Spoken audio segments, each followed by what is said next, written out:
All right, hello everybody, and welcome to the stream. I am Lazim, and this is Lords of Death Pathfinder. Thank you all so much for sticking around or coming on by. We're gonna go ahead and turn the game over to...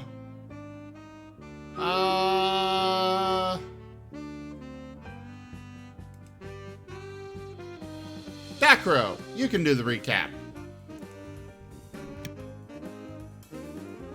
Dang it, putting me on the spot.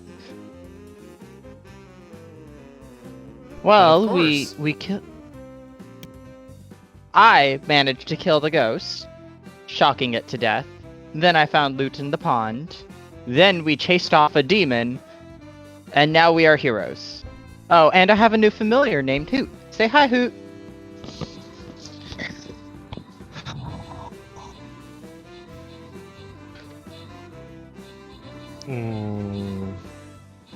You know, I'm not a familiar, right?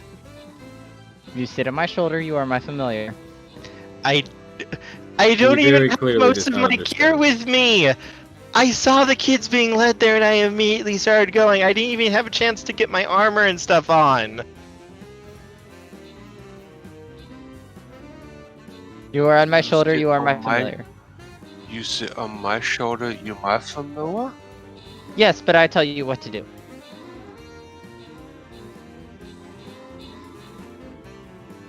I give you all the buffs and you protect me. So yes, I am technically your familiar.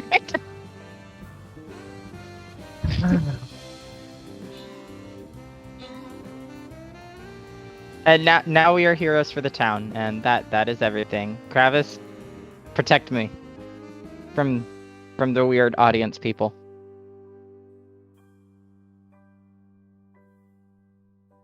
Okay.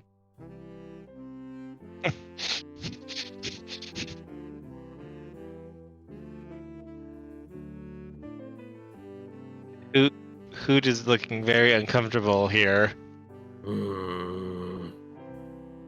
Why is he uncomfortable? He's my familiar. He is good, Ow. Yeah.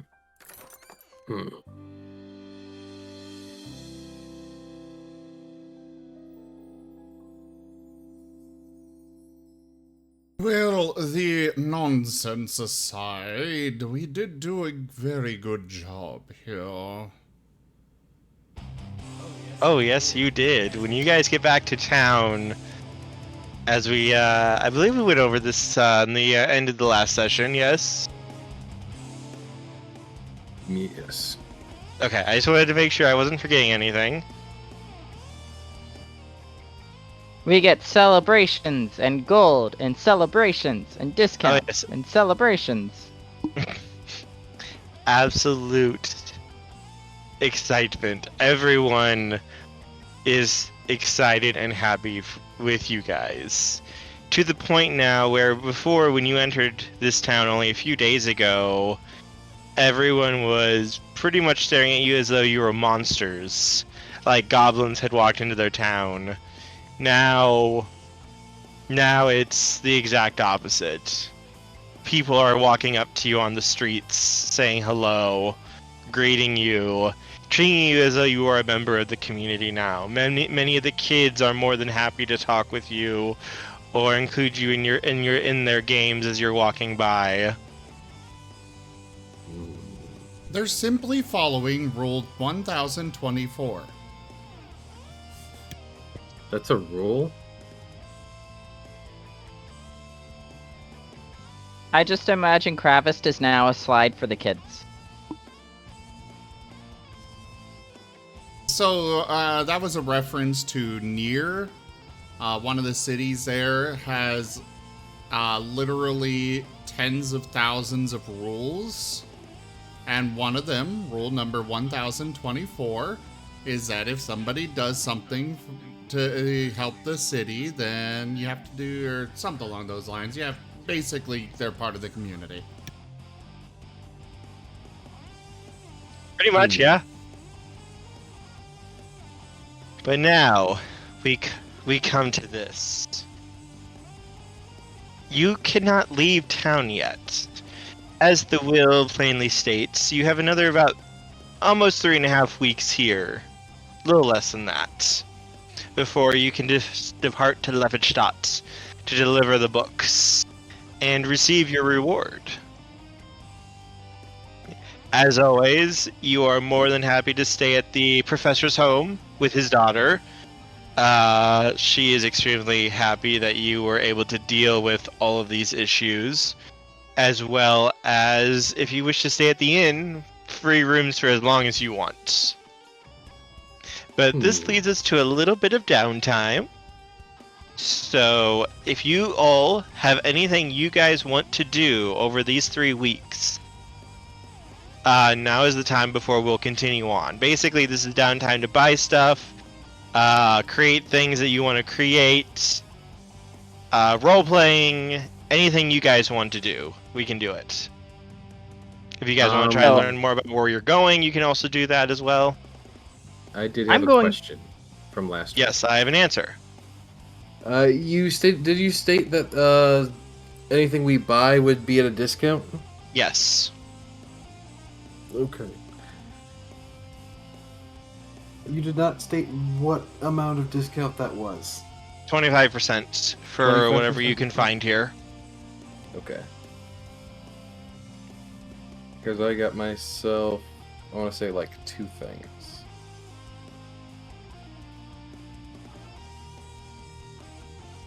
I can't remember what the second thing was.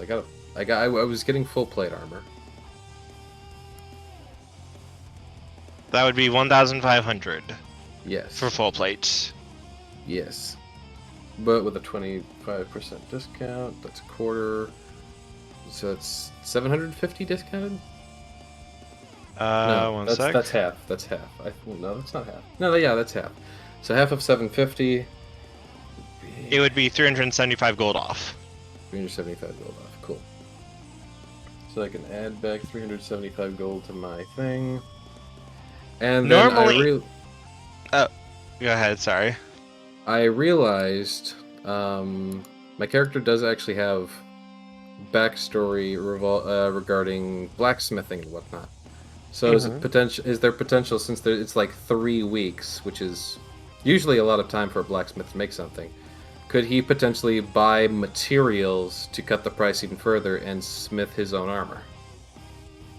Do you have craft blacksmith or craft weapons, craft armor? I have profession blacksmith. Profession blacksmith? Yeah, I will allow you to make a craft roll. Alright. So what that would do is you can craft it. If you can craft any item you guys want to, the crafting cost is half of whatever the price of the item would normally be. Alright, so here we go. Note, Oof. I will allow the blacksmith to assist you with this if you wish, considering his child was one of the kids that you saved. I mean, I would assume I'd be using his forge anyways, too. So, since you are not in any rush, you are allowed to take 10 on this roll. You don't have to actually roll. Okay. You have enough with it, plus his roll, to make it. This will probably take you the full 3 weeks to craft because of how long it can take. So you'll probably be making this armor. However, I will let you have the cost of the armor. Also take off the 0.25% from the halved cost, because he will give you the materials cheaper due to you rescuing his son. 750 times 0.75. So 25% of 750. So that's 562. Okay, so it's 1500 because I think I already subtracted the gold from before, so I can add back another 937 gold instead. And another 5 silver, which actually works for me because I had 5 silver before, so I can just add 1 to that. Delete that silver. Sorry. But that basically covers everything that I had. Okay. Yeah, he's I- more than happy. He's more than happy to help you out, and it's hard work, but you're able to create the suit of armor over the next couple of weeks.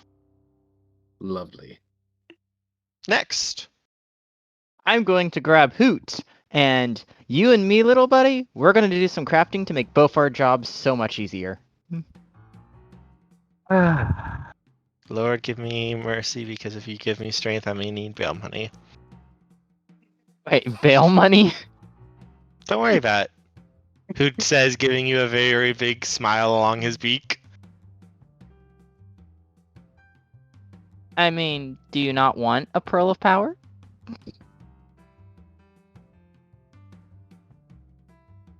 I mean, he kind of pauses. You're not wrong. I know. I am never wrong. So me and Hoot are going to be doing some crafting using his spell list because he has a lot of spells. By the way, you guys, you would have seen for Hoot, after you guys came back from the prison, he did leave for a little bit that night to go get his stuff and retrieve his belongings. And when he came back, he was clad in full plate mail, as well as 2 little daggers, curved blades. If you can recognize them, those who can use martial weapons would instantly know what they are. He has a pair of kukris that do detect his magic, for anyone who does detect magic. Looks at every spellcaster in our party. And he is riding on a medium-sized wolf. No, he is riding on my shoulder. Wait, does that mean he could be riding on a medium-sized wolf on top of Draco, on top of Kravist? Possibly, yes. Hoot, All right, would you, Yep. Go ahead. Kravis during this time is going to see if they can procure what was the item? Muleback cords. How much are they? Normally 500 gold. You would be able to find them here, yes. Cool. And you get the 25% off. Yep. Kravis now carries a lot. What were you going to say, though, Alberis? Hoot, I have a situation that I would appreciate your assistance with. If you would be so kind as to come with me. I still need him to help me make a thing. You don't need me through every step of the way. Once you get the items done, that's when I step in and can help you cast the spells. I don't have to be there every step. Okay, fine. He would happily agree to go with you, though, Alberis. What do you need me for? Oh, I really didn't need you for anything. I just figured it would be a good excuse for you to get away from Dakro. Oh. Thank you. He's nice, but he's just a little too, He is a blubbering fool. his heart's in the right place.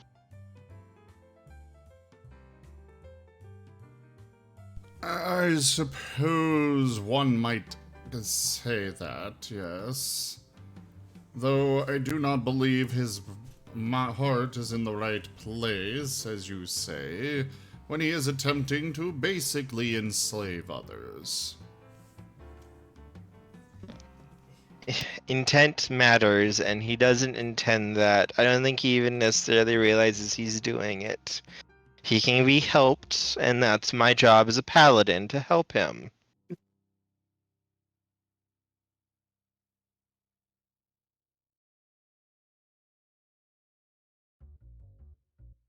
Hmm.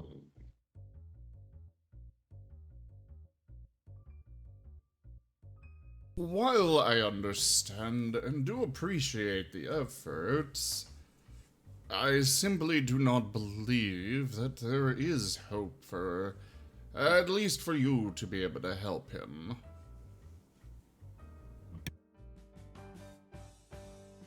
Hey, never say never. You never know. I can be pretty persuasive when I want to be.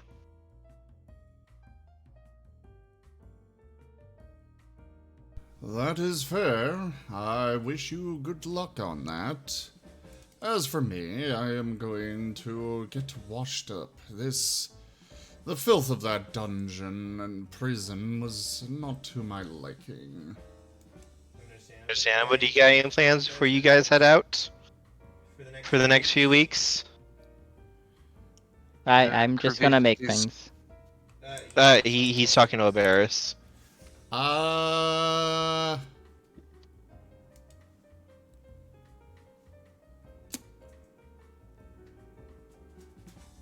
Not really. I mean, I've already got my pistol's already repaired, so it's a masterwork. My rapier's a masterwork. I've got probably the best armor that I could use. Oh wait, no. I guess I only went with leather armor. So I could get better armor.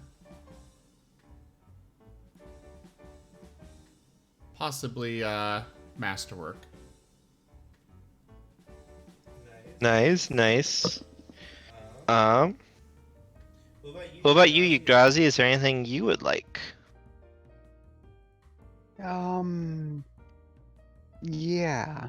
Is there any sort of armor that I would be able to obtain that wouldn't cause interruptions with my ability to cast magic?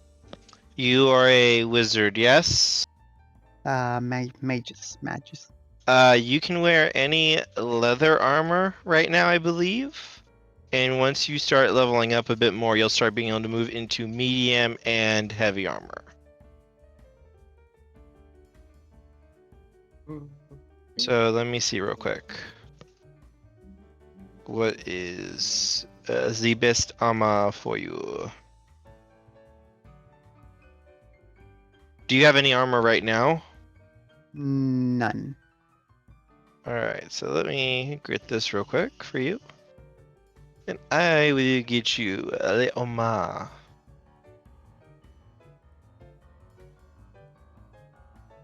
I would recommend for you,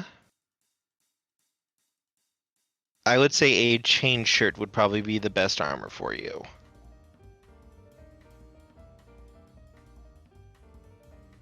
A chain. You are a magus, aren't you? Yes. Isn't chain shirt medium? Chain shirt is light. Oh, okay. Never mind. Chain mail is medium.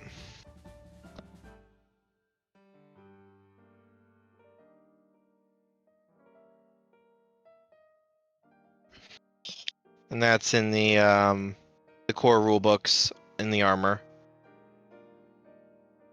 Only costs 100 gold, and here it only costs 75 gold because you'll be able to get it cheap.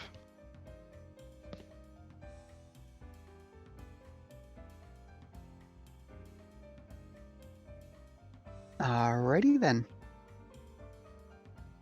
Is there anything else you would like, good sir?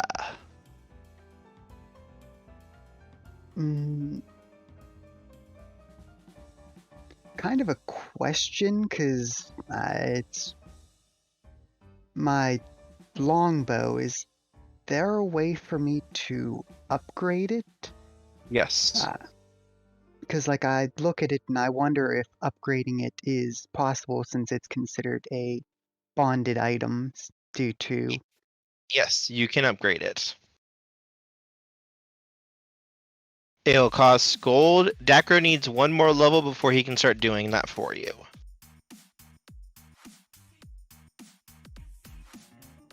But yes, you will be able to start paying to upgrade it, and your own abilities will also be able to upgrade it once. I think it's one more level 2 for you.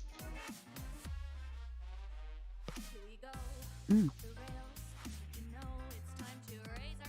But let me bring this up real quick and get back into this. Can I have from everyone, please? Actually, wait first, before we go into that. Is there anything else anyone wants to do in town? Talk to anyone, anything like that? Krivist is going to try and buy extra supplies if possible. Yep, that's not a problem. Just lots of trail rations and that loaded up in the carriage.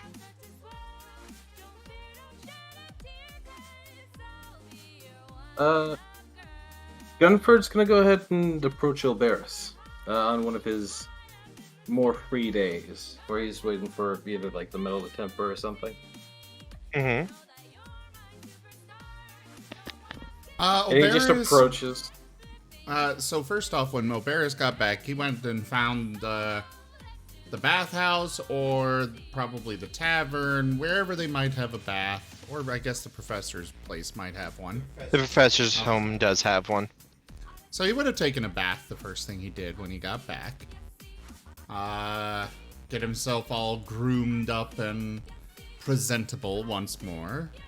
Otherwise, he would likely, this time he's probably, with the professor's daughter, discussing random politic things.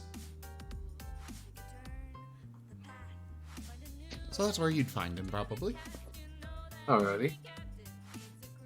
So, Gunford just kind of walks up to the ongoing conversation that was likely happening.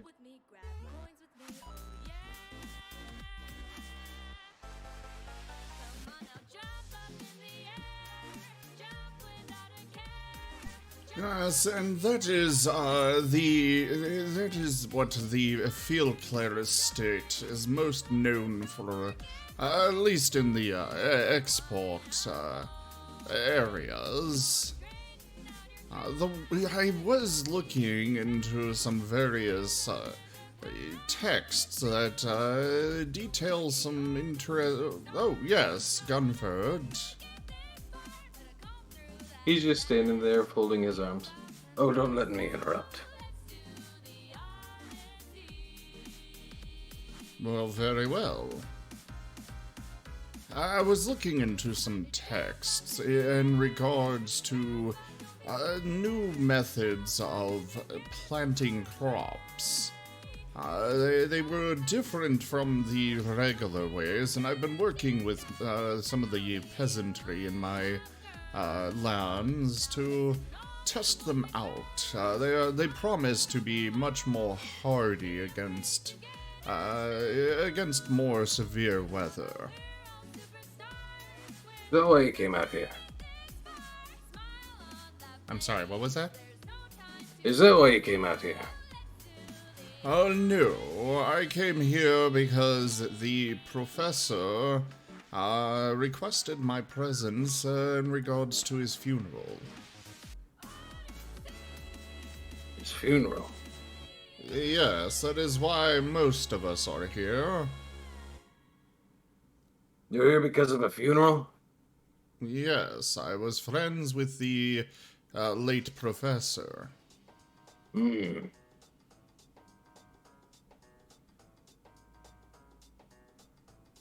He moves a hand to his chin thoughtfully. Well, basically the plate that is, more or less, his chin now. Where do you come from, Oberis? Really? Yeah.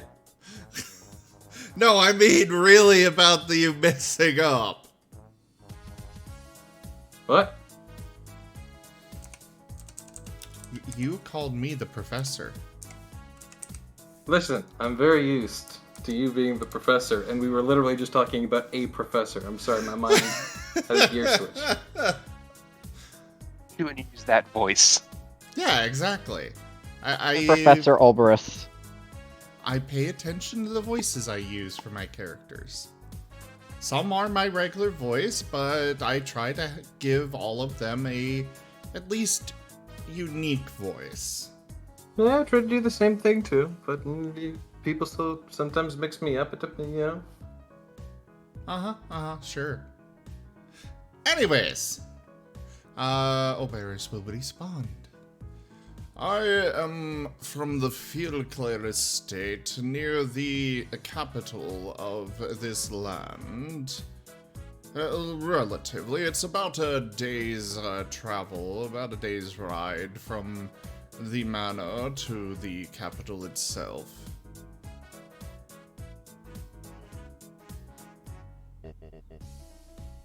Where'd you get to be so good at fighting? It's been a long tradition in my family to make sure that we are well armed and equipped. We were actually granted our titles by the king as after one of my ancestors had rescued him. And since then, we've kept up that tradition to ensure that we are all well versed in swordplay. So you just come from a long line of heroes, then? Not necessarily heroes. Truth be told, I was not expecting such events as what had unfolded here.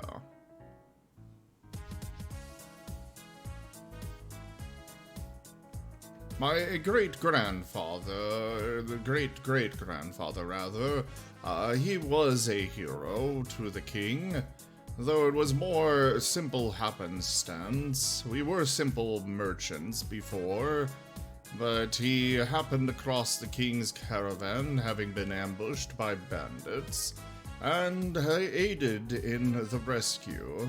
And thus we were granted our estate, our titles, and everything that has come with it since.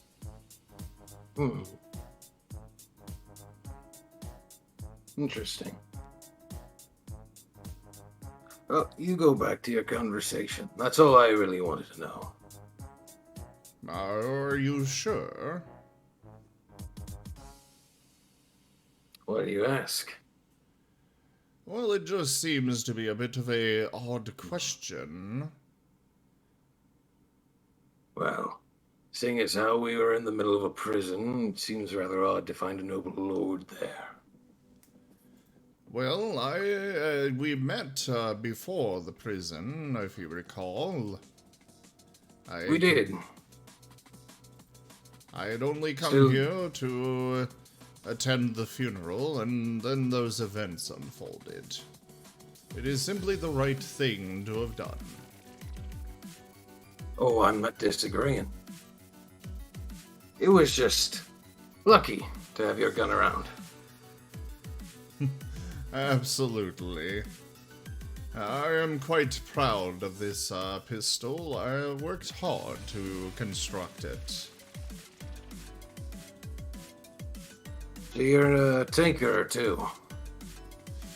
I dabble a bit. To be fair, most of the parts I was able to readily acquire, and it was more a matter of assembling it, and then of course working out the kinks and problems. Let me know if you have any different ideas. I'm good with working with metal, so if you can't find a part, I can make you something. Sorry, what was that? I said let me know if you have any more ideas. I'm good at working with metal, so I can make you a part if you can't find one. Well, that would be greatly appreciated. Thank you.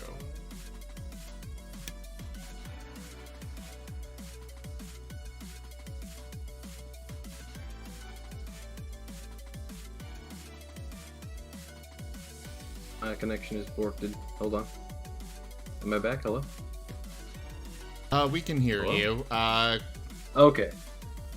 The DM is currently on a call, so We'll need to give him Gotcha. a moment. Okay, that's fine. Speaking of, did you see where Yggdrasil went? I did not see where Eldrazi went, no. I did not see it fit to keep track of his whereabouts. I apologize. That's alright. They're not your kids to watch after. Neither You my wouldn't happen kids to know nor my what they're people. good at, would you? I did not get much of a sense of their capabilities while we were in the prison. Alright, I'll track them down. I do I just know wanted that to see if they they could- have. I did notice that they have a bow, and it seems some manner of spell casting. Spellcasting's the thing I'm interested in. Might be able to get my armor enchanted, but I'm not sure if they specialize in that.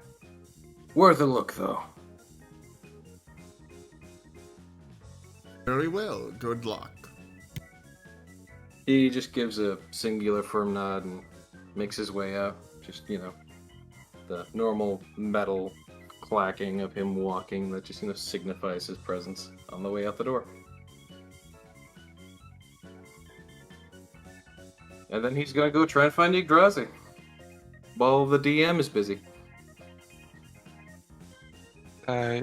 Just to let you guys know, when I got the muleback cords, Krivist's light encumbrance is 1,600 pounds.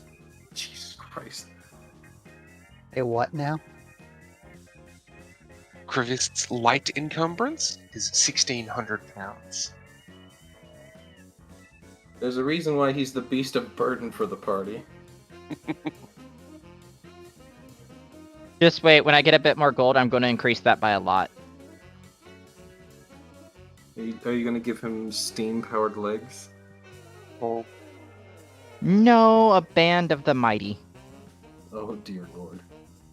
Increase Wait. all his physical traits by 6. Oh, that's one of those, okay. Yeah. At first I thought that was like the giant headband thing where it's like it only increases it to 19 or whatever. No. Where is it? The belt of something. I'm looking for it. There it is. The belt of physical might. Gotcha. It gives free you a to- +6 to strength, dexterity, and constitution. If you have it, you can just drag it into chat and we can all read it. Oh, true. If you take the little symbol and you can just drag it into the chat. Anyways, Karma. Mm-hmm. Would Yggdrasil be easy to find and track down via the likes of Gunfred Guyton?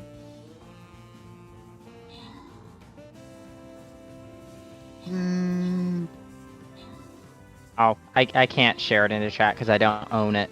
But Yeah, they would probably be in some sort of library researching the moldy spell book.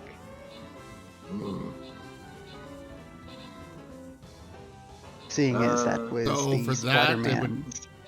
For that, it would probably be the exact same place I am. The professor's house. So we just avoid that whole interaction and like Gunford asks where Yggdrasil is and the Olberus just like points to the corner. Yeah.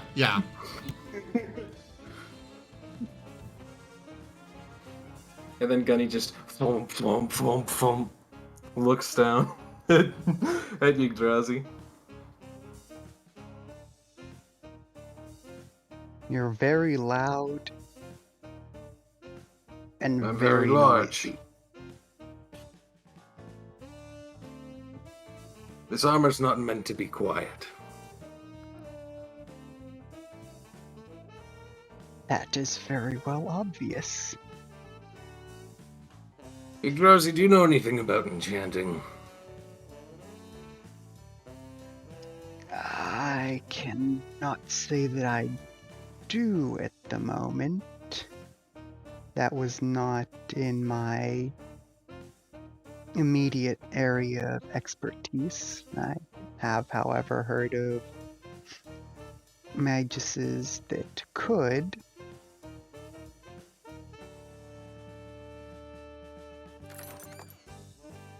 All right, then seek them out. It's good to know, though. Appreciate it.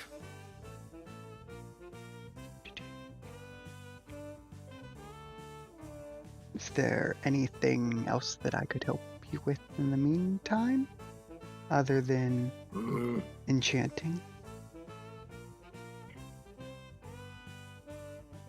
He folds his arms, his head tilts up slightly as he thinks about it.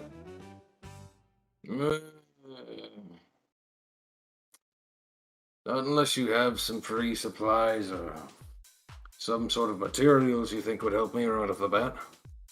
Right now, I'm just forging myself a better set of armor. I see. I do not, however, I do believe that my familiar may be able to assist in locating some. Yeah, for the moment, I've already purchased some goods. Sorry about that, everyone. I am back. My parents called because they decided to be idiots and drive back a 2-day drive by themselves instead of letting one of us come to help them. And now they don't know where to stay at or how to book the reservation, so I was trying to help them. You can't just get a cheap inn? My parents are not necessarily technologically inclined. You don't need to be technologically inclined to get a cheap inn. They're also very paranoid about COVID. Oh. Yes, Mistakes have been anyway, made. sorry about that, everyone.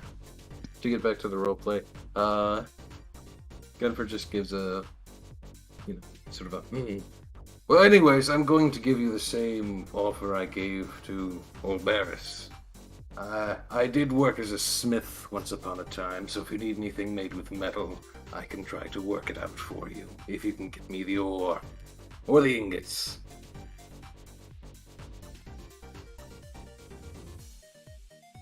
I will certainly keep that in mind if we need some hammer time. He just gives a nod, making the chains on his head, his helmet. Well, it's probably more of a coif, just like rustle as he then turns and makes his way out.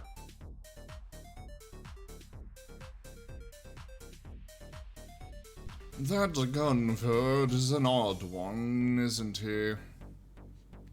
Ilberis is saying to Yggdrasi.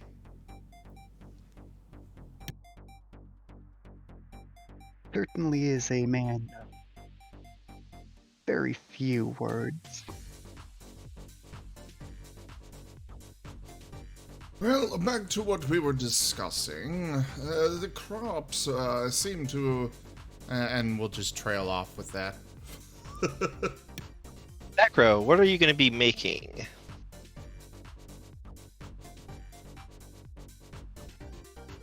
Because I think we'll get your Okay, stuff. there we go. We'll get your Sorry, I was stuff muted. printed, and then we will get into continuing the plot. I am going to be making 3 items. First of which will start simple. Hoot! I require your powers to make an unseen item before. An ever-full goblet, or whatever it's called, the goblet of quenching. But we're going to put a twist on it. Let's make it a holy goblet of quenching. Basically, we'll have a lot of blessed, or of holy water.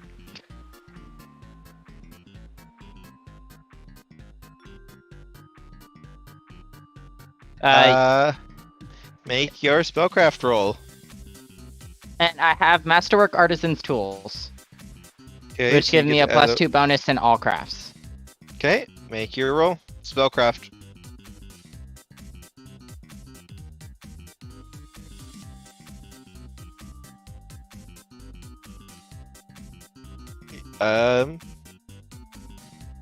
That is good enough to make it. That will beat the DC. That's 90 gold, and now I have a holy water goblet of quenching. Yes, it will take about a week of work to get this done with that roll. A week of work? Mhm. The goblet of quenching was the cheap one. Yes. Wow. It's magic items take a long time to make. It's a day per 1,000 gold. Is what it says in Oh. the wondrous items. That's right. I'm thinking of weapons. The weapons have a different thing. My apologies. I don't have weapons yet. No, weapons do a complicated little math that I had to do in my head for that. Sorry, you are correct. Yeah, but is this thing normally filled with water only? Yep. Then for something Normally like it's this, water. it would probably be more expensive and more time. Yeah. I'm guessing more expensive. I'm not sure how much more.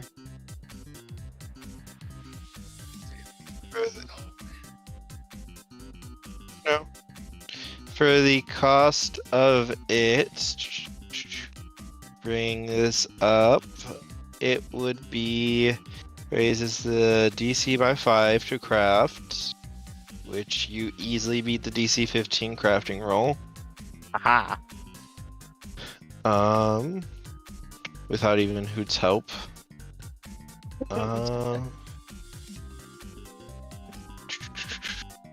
Let's see, so it'd be that. We would add on that. So it'd take about 2 days of work, it would take about 1,000 gold altogether for you to craft. Okay, that's not too much.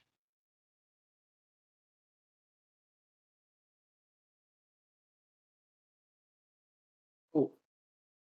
No. Okay. Stripes? You cut out. Oh, no, I was just talking, I said something to them. Oh, sorry. But yeah, So now you're we good have there. a holy water goblet of quenching. Follow-up question. Sorry, not follow-up, but new question. Yes? Did you say that there was the ability to enchant things to be +1?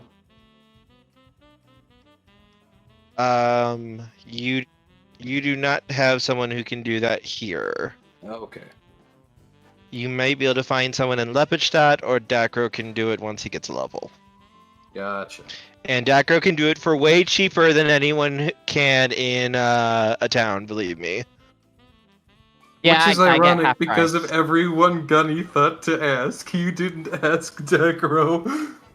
Yeah, I'm actually going into making enchanted gear. So yeah, if you guys want gear, talk with Dacro. It'll take a little bit of time to do it, but dear God, you guys are going to save a lot of gold in the long run. I Gunny's don't gotta have figure enough- that out in character. Yeah, he does need to. Everyone thinks Dacro's an idiot now. All because he likes Hoot. No, it's it's the Crevice plush, it's Hoot, it's multiple other things. I'm sorry, but the Kravis plush, I have good reason for that. So is there anything else you want to make before we continue on? I don't have enough money to make the other thing I wanted to make, so let's make a level 1 Pearl of Power for Hoot. Wasn't Dacro like a criminal also? No! He will happily accept the Pearl of Power and make your spellcraft roll. Not bad.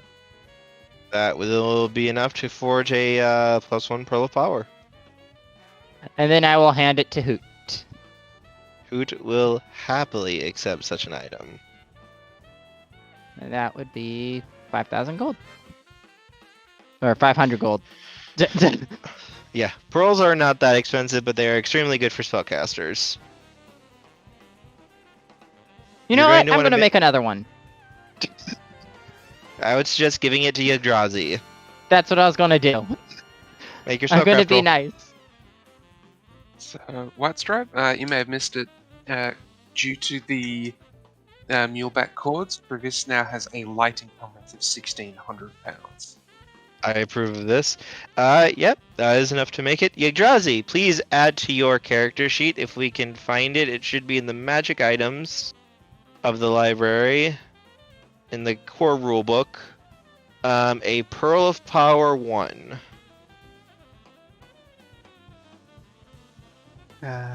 Pearl of Power first. Yep. This is an item that I think you very much are going to absolutely love.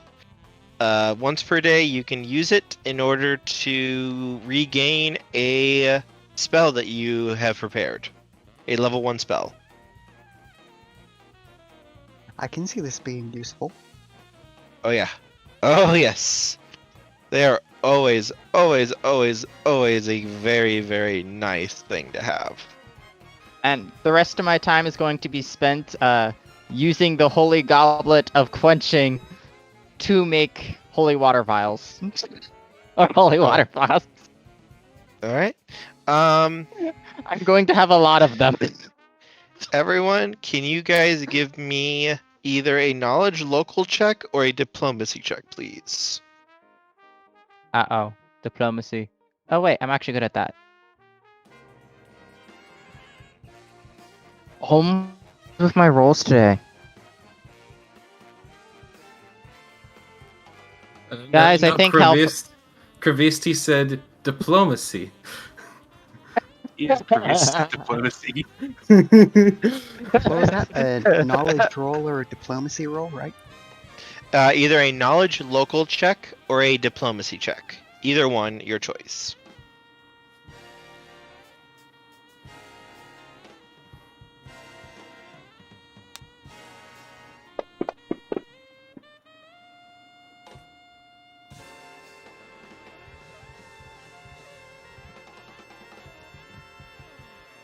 Alright, so all of you guys are going to be able to find out this information.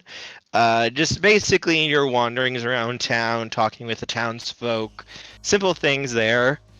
You are able to learn this as you guys are preparing to set off on the road. The distance from Ravengro to Lepidstot is about 100 miles. No journey in Ustav is without risk, however, but the old mountain road that you guys are going to be traveling through is generally regarded as the best route to take. The road follows the southeastern foothills of the Tusk Mountains, passing through the towns of Tamvarian and Courtauld, before following the lesser Mount River up into Lepidstot. And the city of Lepidstot is currently the scene of intense local excitement, so the stories go, from travelers that kind of come through every once in a while. The dread beast of Lepidstot, a terrifying abomination that has terrorized the people of Violent for years, has been captured. Hundreds of people have flocked to the city, hoping to catch a glimpse of the horror and watch it burn for its crimes. I am kind of worried about what this beast actually is.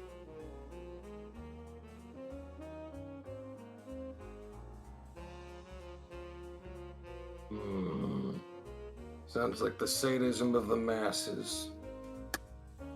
It could be an actual beast now. Maybe it's an undead.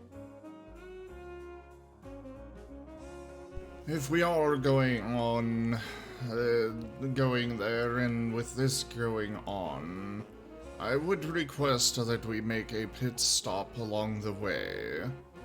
The Fieldclear estate is not that far out of the way from our journey already on the way to the city.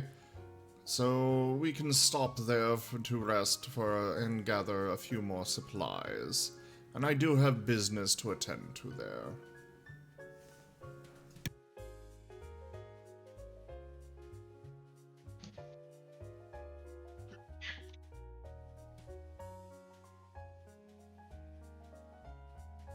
Well, it would be a delight. It's not often that a lord invites me to his home.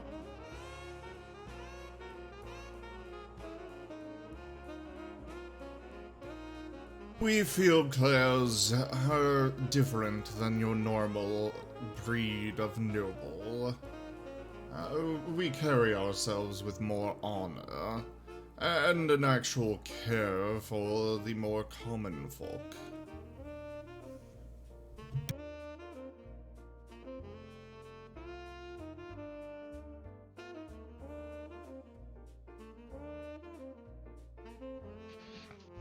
If you guys are all agreed then off you shall start.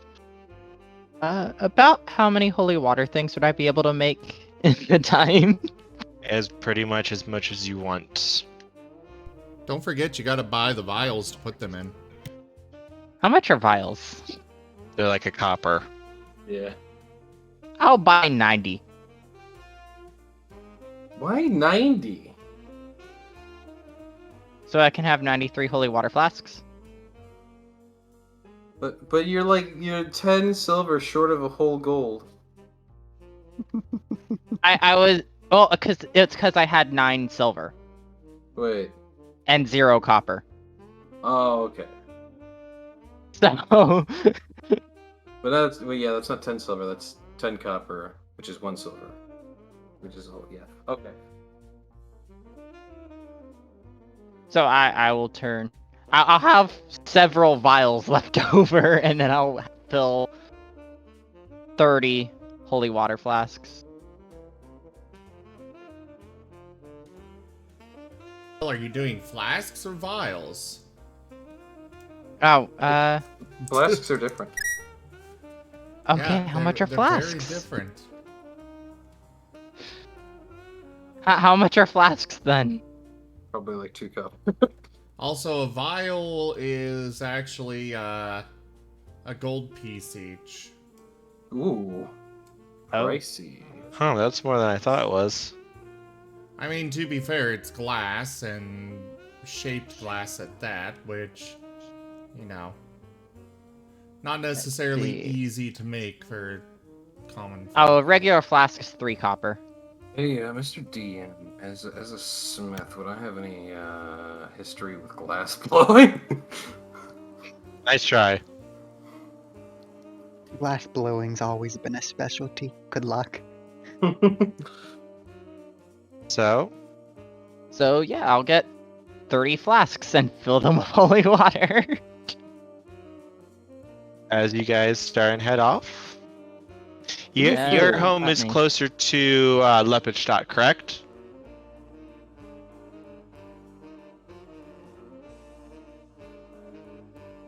Yeah. So we'll get to this before we get there. So do you guys take any precautions as you make your way on the road? Nope. I assume everyone's in the carriage while Krivist is pulling. Gunny's on his steed and is riding beside. I'm riding on Kravis' back because he is mine.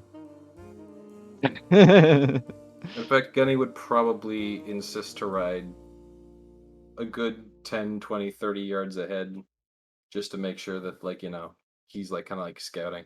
So that would probably be the closest thing we would have to a like a defensive strategy, but otherwise he's just on the horse out there. This road So I is thought my fairly... strategy- I thought my strategy was if something shows up, Krivist just smashes. Yeah, but like Gunny's basically going out in front because he is the noble. Like, I'm a knight, I'm gonna be selfless, and B, worst case scenario, if he sees something, he can come back to Krivist and be like, there's the bad guys. Oot is happy to ride in the cart carriage. It's like, Dakro's Fancy. riding Kravis like he's leading the cart. he's Um, the carriage guy. For this, as you guys are traveling, this road does seem fairly safe. As you're making your way day and night, it's going to take a little bit of travel to get there. There's not much really to see. Farmland for the most part. But as you get outside and away from the towns, more and more it starts to turn to swampland. You can see old ruins of buildings, manors, and all other sorts of places on the left and right side of the road. And in the distance, you can, as always, see the mountains yawning upwards towards the sky. And about halfway to Lepidstot, as night is beginning to fall, you guys begin to come up on something. Let me see if there is a map real quick, so give me a moment.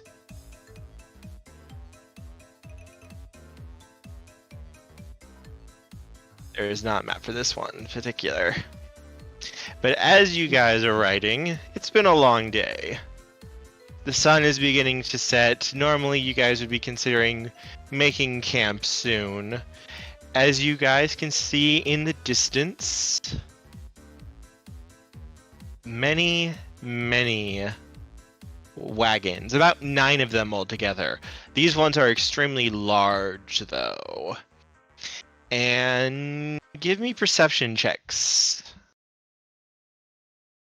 for those who would be looking. Oh, Gunny's out there.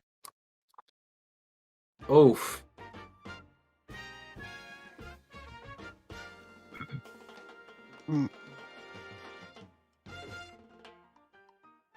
Guys, I think hell froze over.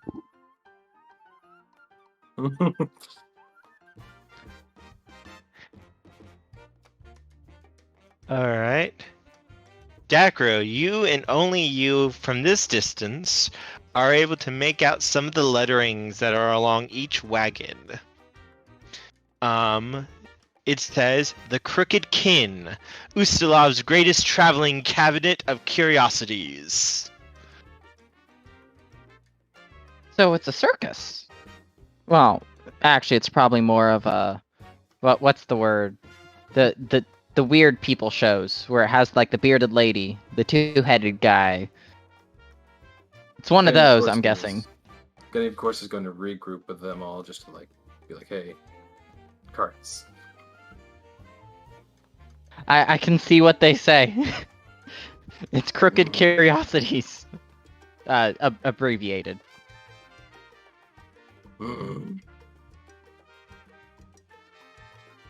Should we check it out?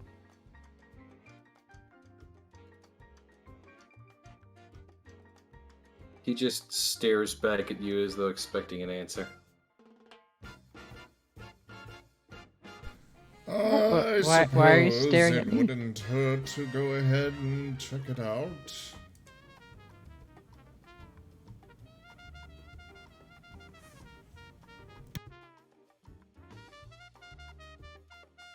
Gunny would just kind of give a nod at that, pull his horse around, and would like ride to the tents.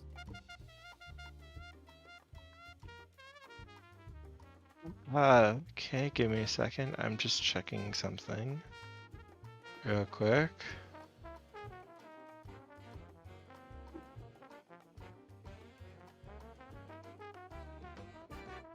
Nope. Okay, none of that's here.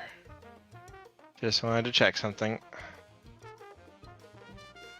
So, as you guys are getting closer and closer to the carts, looks like they've been circled around to give a little bit of shelter in case anyone who wanted to cause trouble came around. But you can hear the sounds of crying and sobbing, as well as the sounds of howling. Absolute howling. On a more positive note, the donation goal has been completed. Oh, yay! Oh, that means I get to do this. Yay. What? Why? Oh. Give me 1 second, you guys.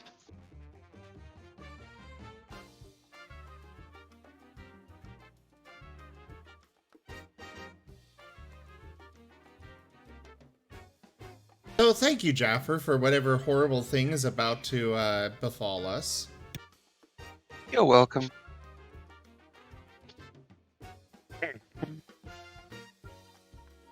Jeffy, how dare. Travis, be ready to throw me.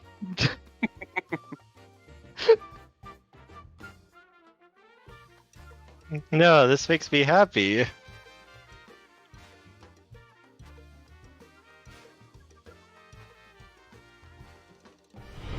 Welcome back. Your steadfast loyalty is greatly appreciated. And there's a resub. Yay! Thank you. All right. So, are you guys just going up all together then? I guess that's the plan. I'm riding Crevist. Because it is safe up here. I can't be reached. So, as you guys begin to enter the circle into the firelight, there's a group of different fires that are set up to both give light, warmth, and the smells of cooking.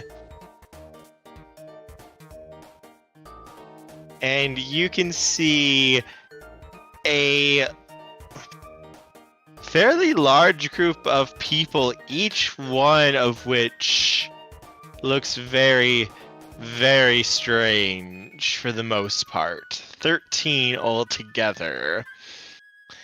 The ones that probably will draw your eyes the most, though, are near the center of the camp. You can see what looks like 2 women absolutely sobbing, crying, and hugging each other. Their heads are misshapen. They're shaped almost like long pins or pieces of corn, you could call it. And at their feet, on all fours, looks to be a child utterly covered in black hair from head to toe, howling and sobbing. And at their side, looks like he is trying to whisper to the 2 women, his hands on their shoulders, is a man, an albino man. And as you get closer, you can see he has red eyes and long white hair that hangs down below his knees. He's dressed in a tall red top hat, a long red coat with golden buckles, and striped trousers. And I have a picture of him, actually, so let me share that real quick.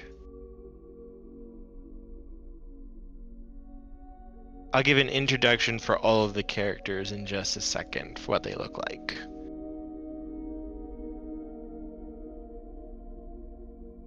That is what he looks like, though. And almost all conversation, all the whispering, talking goes out as you guys show up. For a moment, a few looks of fear towards Kravis and Dakro, before seeing Yggdrazi and Gunford seems to calm them down a little. This man gets up, brushes himself off a little bit, before looking at you all for a moment. He seems to be considering his words before nodding to them. Greetings there. My name is... Where are you? Caleb Hess. I'm the ringmaster of this here show, and seems you found us at a bit of a disaster, honestly. What... Go ahead, sorry. Thought you were gonna say something. Yeah, he was. He just goes, hail. That's it. That's all he was gonna say. El Hydra. Did we bring the carriage? You would have been able to bring the carriage, yes. Okay. Oberius probably- will depart from the carriage. Hello there. Might I inquire, what is this?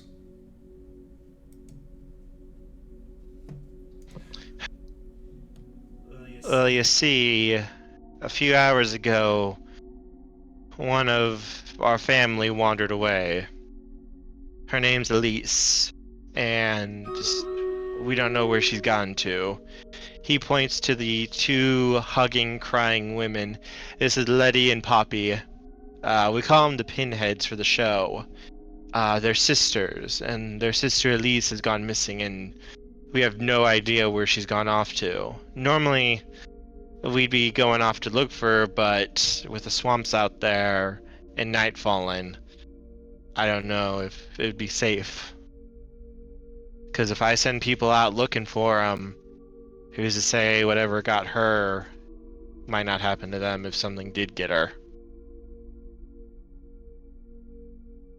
Those two women look hysterical. Do they have reason to believe something's happened? Outside of... Go on. Elise wouldn't just wander off. If she did, she'd be back by now. We're very, very close to each other. We're basically family for each other. Because of, well... If you want, I can introduce you to everybody. Absolutely, that would be appreciated. I myself am Lord Oberis of Fieldclair. It is a pleasure to make your acquaintance. Caleb's gonna tip his hat a little bit to you. I'll say I've never really met a noble who, well, talk to freaks like us, but then again, I've never seen a noble who looks quite like you before. He's not very noble for a noble. Some might say that I am even more noble than your common noble.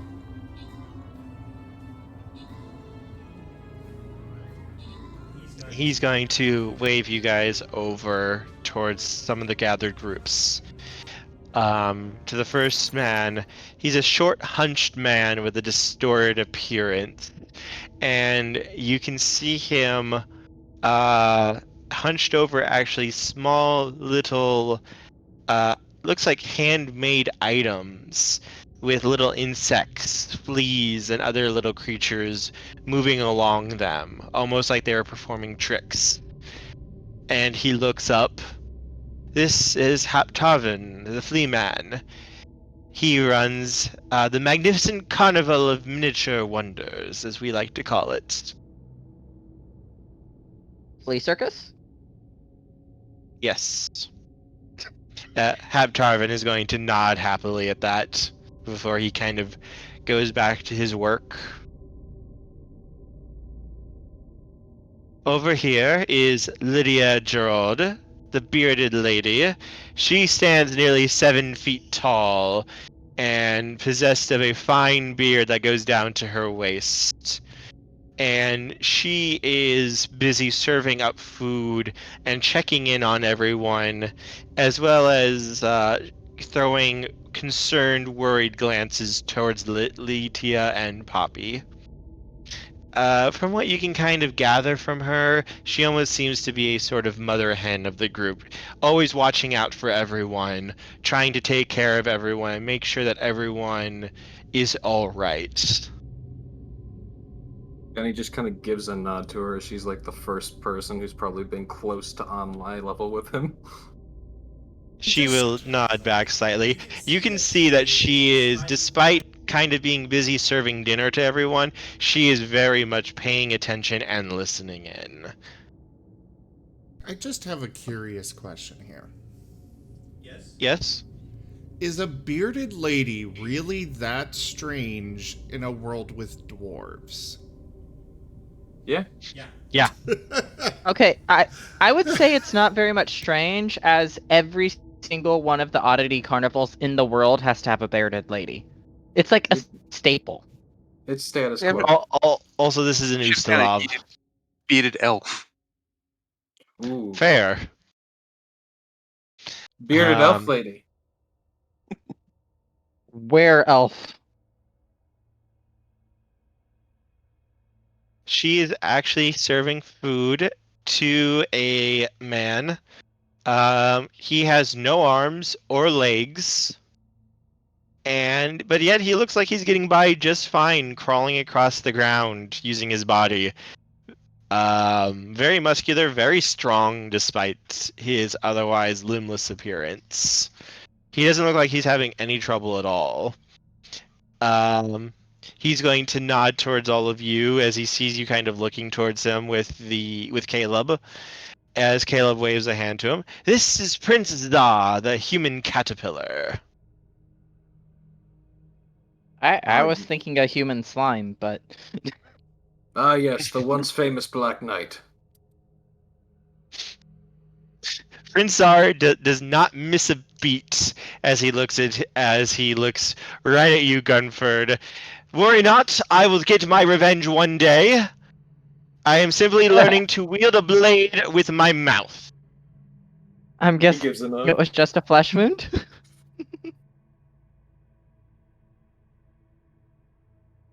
You'll find it'll take more than simple flesh wounds to put me down. And he has this very bombastic, princely demeanor as he says this, like raising his head up as though he's talking down to you despite hardly going up to your knee.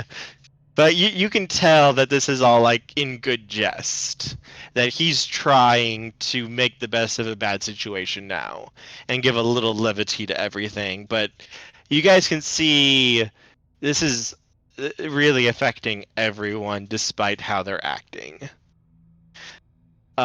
Continuing on, he waves a hand to a woman dressed in exotic silks and very fine, almost bejeweled clothing.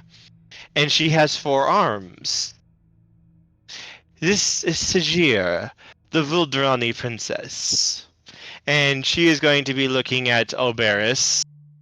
A pleasure to meet your acquaintance. The pleasure is all mine. It is dreadful what has happened with the sisters. I truly hope that we are able to find her and that she is okay. But I is not much of a adventurer myself. I worry I wouldn't do no better if I went out there to look for her. But she is family. If I needed to, I would. Hey, Kravis, can't you blood sense around to see if you can find her? What's I can about the range of practically, my... I can practically feel Kerr's enthusiasm just dying as he remembers that that's something Pravis can do. I only have range 120 feet at the moment. Well, we can go walking around until you sense her. Kravis, not here, Kravis, not here, Kravis, not here, Kravis. I smell this thing.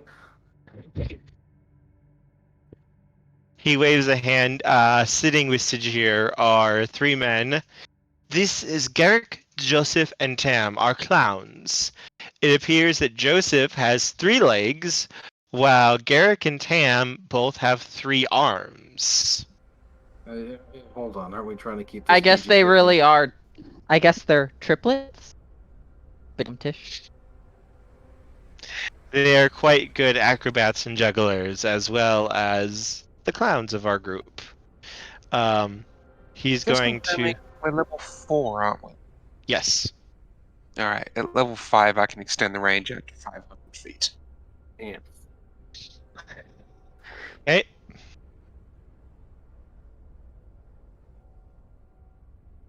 He's going to wave a hand, sitting a little bit off to himself.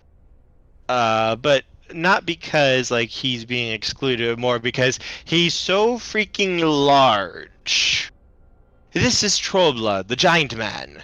He is shockingly ugly. Really living up to his namesake as a troll. And he stands over 8 feet tall. And He's eating with a very small spoon from his bowl, and he gives a casual wave to you guys as he eats.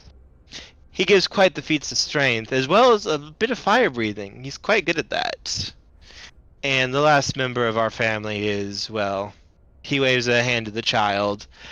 We just call him the Wolf Child. He is, well, as far as we can tell, crazy. And there's nothing to be done with it.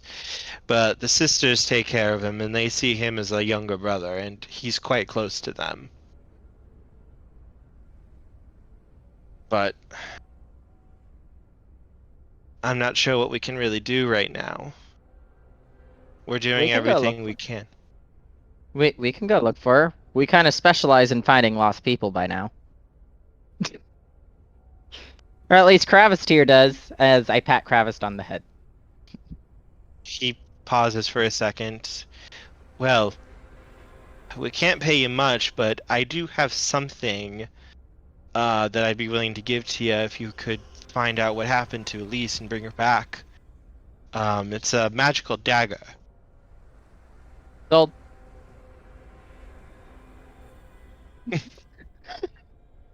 Alright then. What? I don't have a magical weapon yet. He Fighting- Fine by me. He points out towards the fens of the swamp. As far as we know, it looks like her trail goes out that way, but none of us track or anything. We just know because one of her sisters saw her wandering off that way. We didn't think anything of it. Sometimes she does. She likes to explore, but she hasn't come back, and that's not like her. A few questions for you before we begin. Of course. Did anything odd happen before she went missing? Anything strange happen before the day? Anyone talk to her, say anything? Any shady characters? Anything? No, of that it's always been us. She disappeared a few hours ago, and we've seen travelers going by since then, but all of them turned their noses up at us. You know how it can be with us freaks. She hadn't been seen speaking to anyone, or? No, she was gone by then. We didn't think much of it at the time, though. But then, once the sun started going down, we realized something was wrong. And anyone we've tried to ask since then, well, they just ignored us. Is she herself acting strange in any way? Unusual behavior? Seeming potentially ill? Anything like that? Not any different than how she usually is, no. Alright.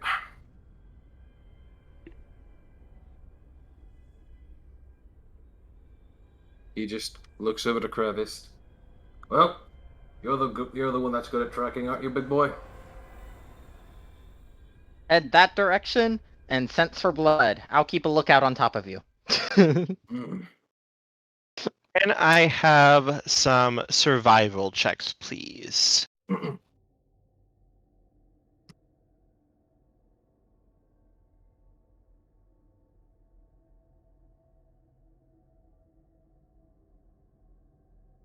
Nope.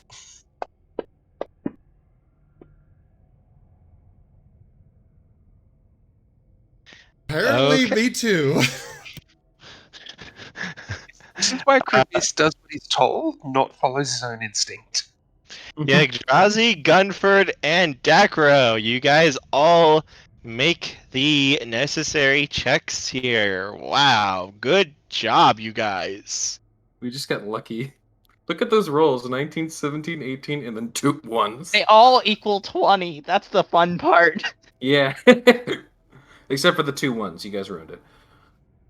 So you guys are able to find her tracks, heading out and follow them. The tracks run for about half a mile as they head down to a boggy river valley, and then into a densely vegetated, midge-infested marsh. It looks like it's a shallow bog, and it's a little bit of an effort to move through it. We were able to get through it decently well. Kravist has a swim speed. Oh Yeah. no. Dun, dun, dun. Am I No, able to get through this, like, no. easily? Yes. It And seems like I'm riding him so I am safe from all the dirt and muck. It seems like the trail vanishes as you get to the water, but Gunford, Igdazi, and Dakro are able to still follow her track. You can see where she's broken some of the reeds, disrupted the natural way of things here, as it leads towards a cramped-looking clearing filled with dismal gray flowers. Any blood? Yes. Spilled I will blood or make you blood roll. inside someone? I will make you roll. Wow. You can just sense the amount of blood in something. It doesn't need to be like beating or anything. So I just sense the amount of... I sense blood. I, at the moment, can't tell if it's from a living creature or not, or if it's in a living creature or not, but I can get that later. You can sense a lot of blood ahead of you. Alright. I'm going to open up this map real quick. Here's a question: can he generally determine where the blood is?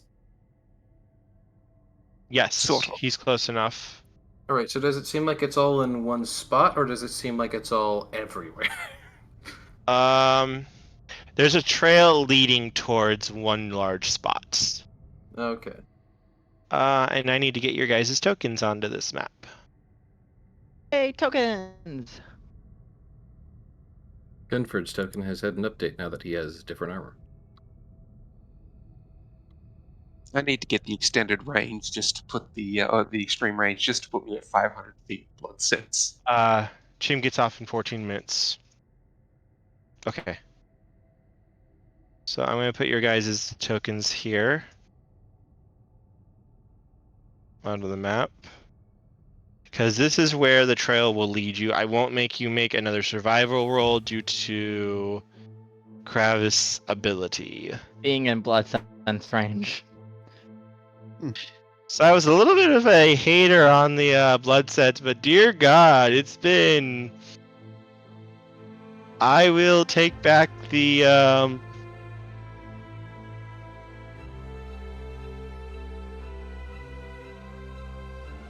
Whoop. Are there 2 tokens? Shouldn't be. Oh, that's just I- me moving. Gotcha. I have You- to you- unlock you- everything. Yeah, yeah. There you go. I am on Kravis. And as you get to the bog's side,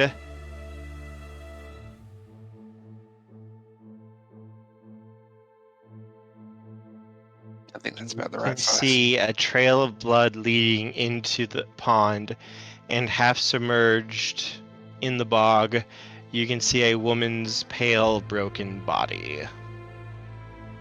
Hmm. Revist will lift her out of the water straight away. Please make perception rolls for me, everybody. Most important meal of the day, percepting it up. Gary's way. Pop. And it may be futile, but Krivist will attempt to heal.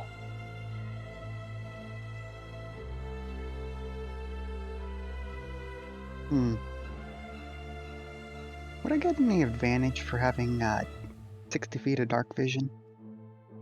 Not for this specifically. Because all of you can hear the sounds of screams begin to go off. A woman's scream. But Olberis and Gumford, you both can see there's something not quite right with this scream. As something is going to appear and is going to get a surprise attack.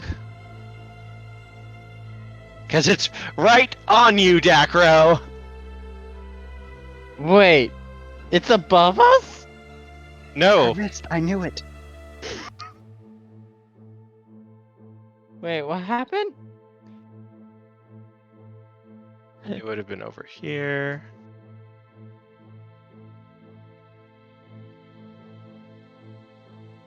Oh god. That.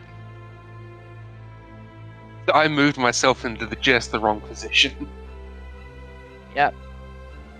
And it is going to make a surprise attack against you, Kravis.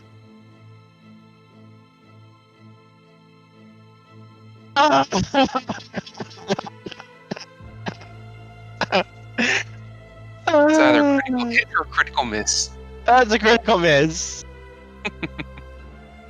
Hmm. It had one chance, and it's Yeah, it did. It did. Let me see. Let me roll this real quick. Can someone give me a 1d52 plus 7, please? 1d52 plus 7? Yeah, I can do that. I can do that. Oh, wait, no, I can't. 37.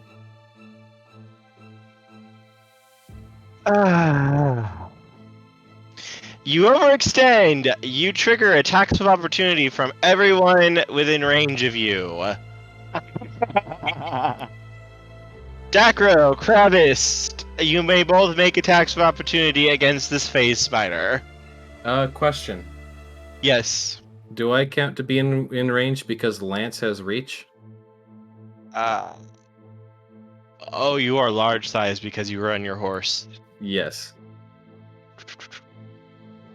Your face spider is kind of in juxtaposition, so I don't know if he would be 5 feet or not. I don't think you yourself would not count as large size. I myself would not, no, but I am on a mount. Yes, you should make your icon the normal size, though. Because it would not affect your reach just being on a horse. The lance has reach.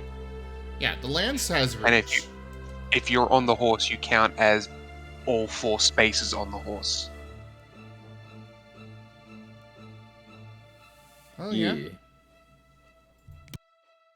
Otherwise, I'm gonna kind of like weirdly just kind of like be in the center of 4 squares at all times because I'm on a mount.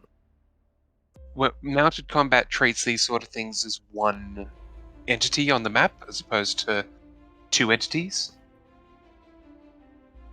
Both of you will hit Dacro. That is a critical hit with your dagger. Oh god. For confirmation, DM, do I also get attack of opportunity with Lance with reach or no? No, you are you are just outside of it. If you were 1 square closer, you would have. So 2d4 But- plus 8. Plus your sneak attack. being an archer by base. Does that cross Oh my to me, God. or do they not get an attacks of opportunity? You don't get attack for opportunity. So And- plus my and- sneak attack is 2d6 currently. Because you have Kravis, who is also threatening it. And for reference, just for reference, you are aware that your phase spider is juxtaposition right now, right? Yes. Okay. Just wanted to make sure. It's because it's large. I No, hate I spiders. know. It's just kind of in 6 squares right now, including the square that Kravis is in, which is why. Oh, I'll shift it back a little bit. It was a little bit hard to see when it showed up. Ah. I believe it it's because technically of- was right above them, though. Could you roll your damage, please, sir? I don't know if the spider is going to survive. I thought I did roll my damage. No, you haven't rolled your damage yet. Yeah, Oh, damage it is said not the damage to face spider. It's Kravis doing the damage. That's Kravis. Yeah. Oh, I put my dice right on top of it. I'm so confused. Okay.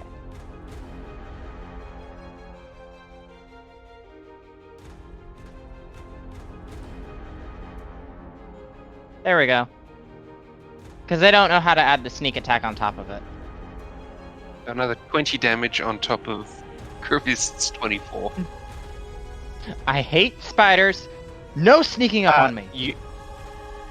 Hang on, I have to double check something real quick.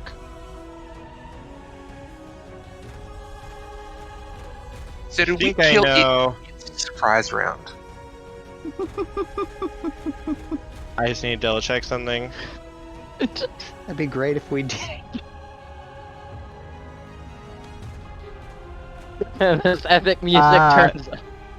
This is Your critical damage doubles, Aram, so you roll 4d6. this is like the Wait, my D&D crit damage. equivalent. Your sneak attack damage is doubled on a critical hit. Oh God! I That's didn't why know that. That's why kukris are really, really good for you. Oh, add 4 damage. me and Kravis did the same damage. 48 damage. So Kravis So, kicked it on the bottom, and I just stabbed it in the face. so you hear these screams, these absolutely heart-wrenching, terrified woman's screams, and the spider seems to expect you guys to cower, to freak out, to lose your basically to get distracted by it, as it suddenly literally blinks into existence right beside you, fangs dripping with venom, ready to throw a giant bite into Kravis' hide with its poison. Before Kravis just goes with an underhanded swing with his axe, knocks it up as its axe impales into its belly, hurling it upwards as Dacro whips out his dagger and just drives it into its head.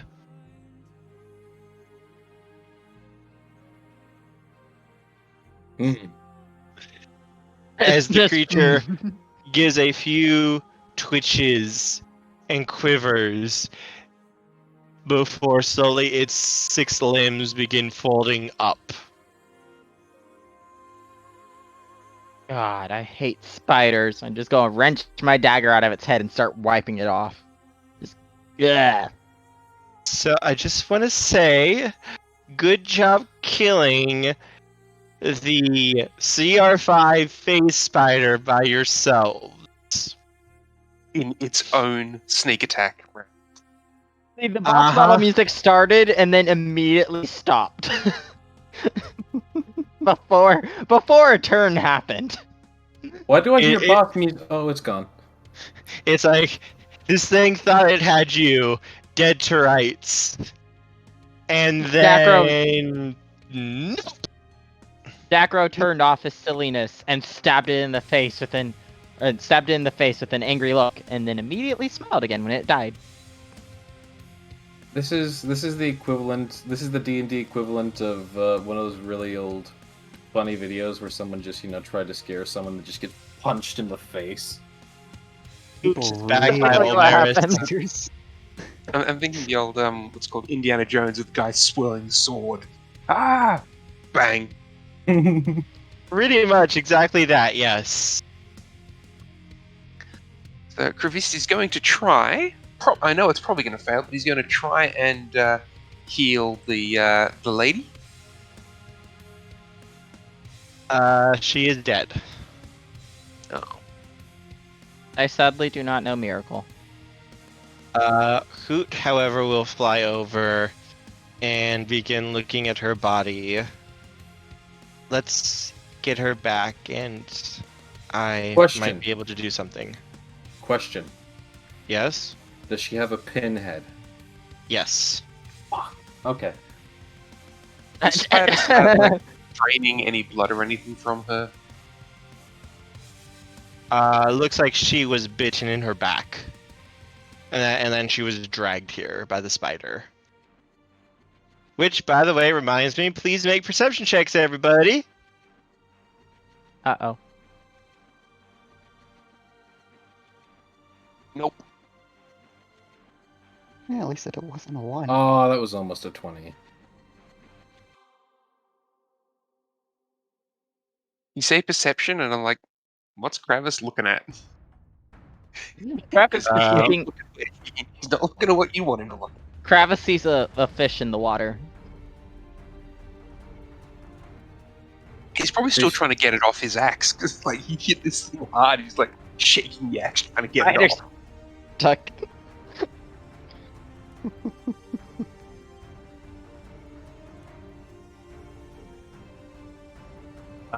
You guys do make the DC 20 roll. Thanks, Dakra. So you guys are able to get some stuff. You see, I am a thief. My eyes are meant for loot. Can you If you give me guys want another- to... This is from Kravis. What was that? Can Dakar give me another perception roll? Kravis is asking. I don't know. I'm going to add the items to your sheets for you.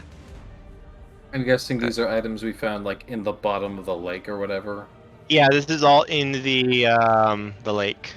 My From, eyes are meant for seeing treasure at the bottom of lakes, because this is the second time it's happened. Well, the first time it's because you fell into the lake. Shush! Semantics. So Dakar, A jar of pickled garlic cloves, a magnifying glass with a gold handle that you guys can guess is worth about 100 GP, a potion of Fox's Cunning, a small wooden box containing a set of brass weights, which when you guys open and look at, you can see there is a false bottom with that perception roll, and it contains 3 silver ingots, each worth 100 silver pieces each. Hmm. I could make some nice jewelry with those. And then a walnut traveling case. All the treasure secrets are mine to unravel. The silver could also make some good bullets. Simple enough to make. I know if the spider is venomous. Yes, it is. Alright. In that case, I would like to use my alchemy to attempt to extract some of the venom. Make a craft alchemy roll. since we're taking stuff off the spider, are spider legs tasty? These ones are. Okay. Munch, munch, munch. Okay.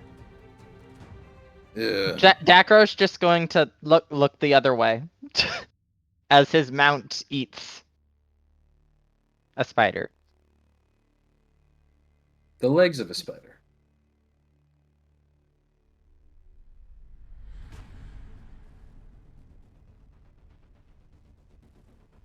I'm a giant lizard folk. What do you expect from me? So is Hootie just going to be continuously our Deus Ex Machina for when we get a donation goal?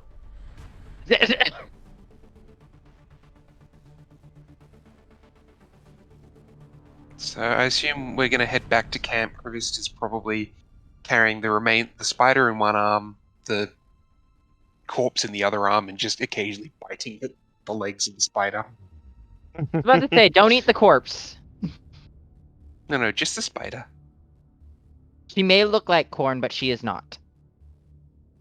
That was probably in poor taste. Ha ha ha ha. Just ha. save some of the spiders so we have proof and we can give them evidence of what happened to her. And then you can eat it all. Eat 2 legs.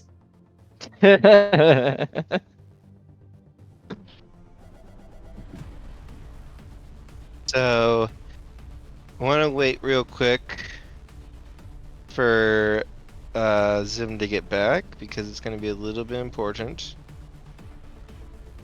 I'm taking a wild guess that my alchemy failed. I don't think that's enough. Nope. Yes, that will not be able to do it with that roll.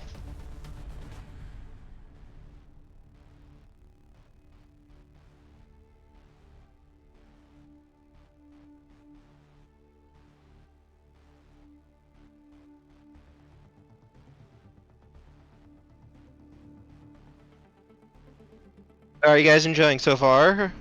I wasn't really expecting you guys to one-shot the freaking spider there.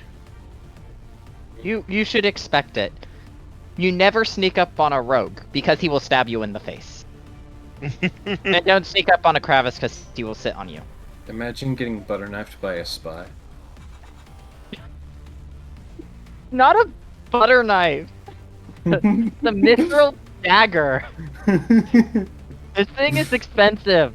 Only TF2 players will understand. Oh. See, I played the sniper. What's even worse And- was the spy had a kunai too. He did have a kunai. I was not very good with anyone in TF2. I kind of suck.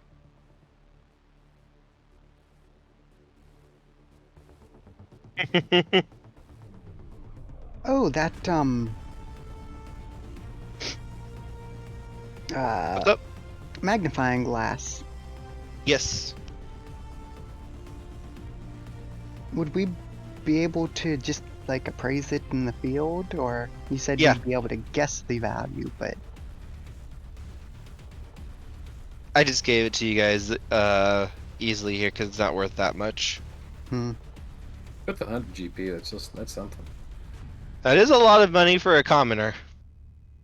That is a lot, and I'm very common. Old Barris is probably gonna want it since he's the fancy man. The fancy man can. So who the hell is Axis? That's going to be his animal companion he's going to get once you guys get to the Field Declare Estates. Ah. Why is it that?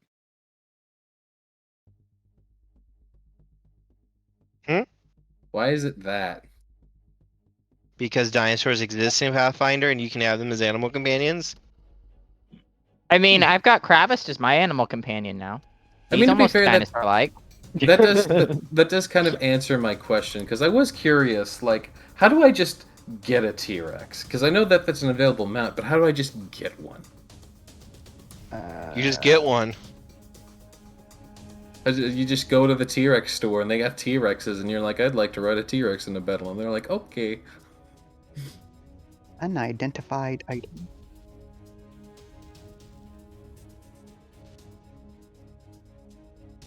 I think that's the magnifying glass.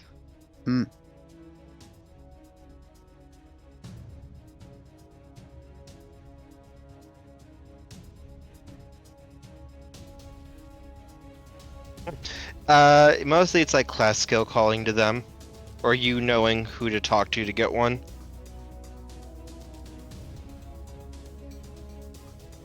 Gotcha.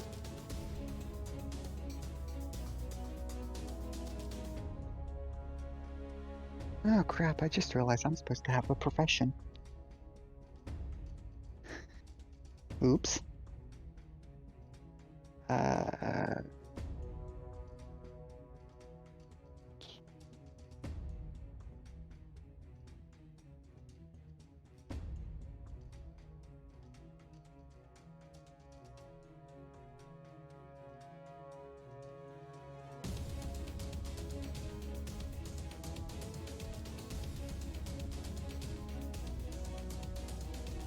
Oh, I can't wait for you guys to see what happens next. This is actually going to be very important later down the line. Like, it might not be super big here, but this is going to have big consequences and events later on in the second book. Wait, consequences for saving her? Question Or mark? not saving her? For stabbing the spider. No, you'll see. Oh no, are we gonna have... Sorry. No, because the donation goal is going to be the difference between me giving Hoot feat that I was thinking about and not giving him it. And this feat is going to make a very, very big deal. Oh, 1 second, you guys. I'll be right back. Phone call again from my parents. Uh-oh.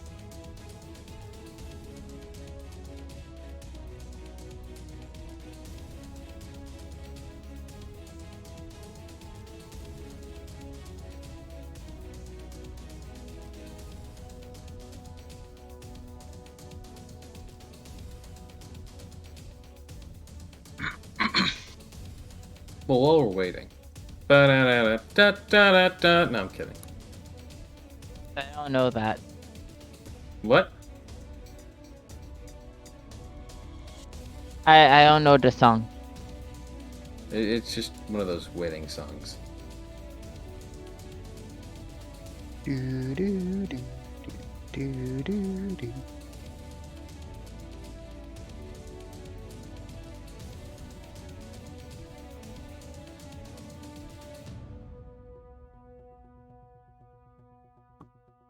So, how's that sports?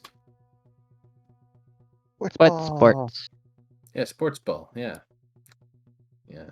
You watch the sports. They sports real hard at some point, didn't they? I really loved it when they took the quaffle and they got it in the goal. Yeah, yeah. Man, when the ball is supposed to go, yeah, that just who doesn't love seeing when the ball go where it's supposed to go?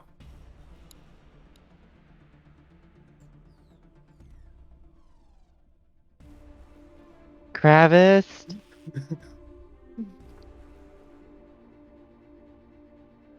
Kravis, I'm thinking. I've been looking at feats, and there is a feat that will let me negate attacks on you when I'm riding you. So you are now my mount. Forever. Yeah, I just get that as a cavalier. Well, I am not a cavalier. I'm a rogue that is riding a big freaking drake. I'm a rogue sitting on a party member at all times. You're talking about mounted combat. Yep. Void attacks. You need at least one rank and ride. I have that. I've been taking ranks and ride ever since I started riding on Kravis. Fair enough.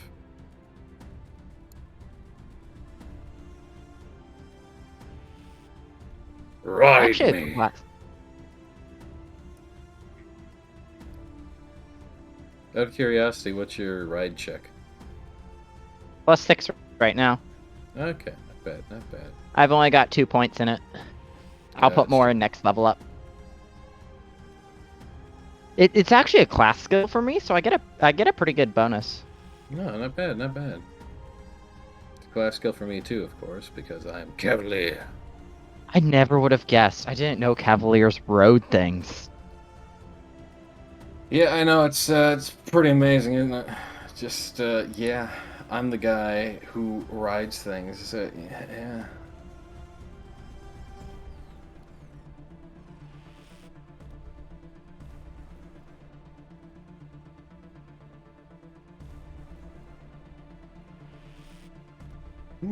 Kind of a big deal.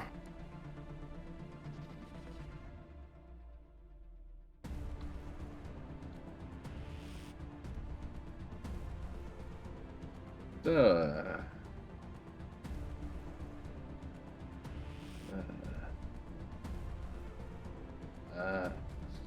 you guys play video games?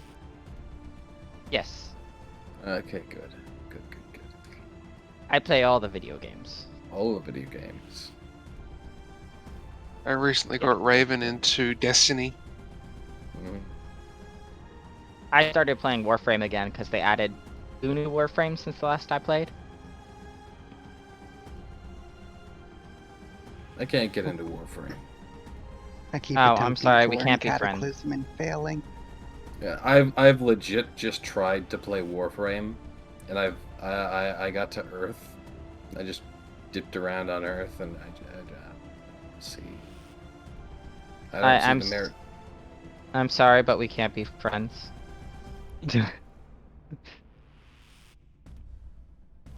I'm sorry as well.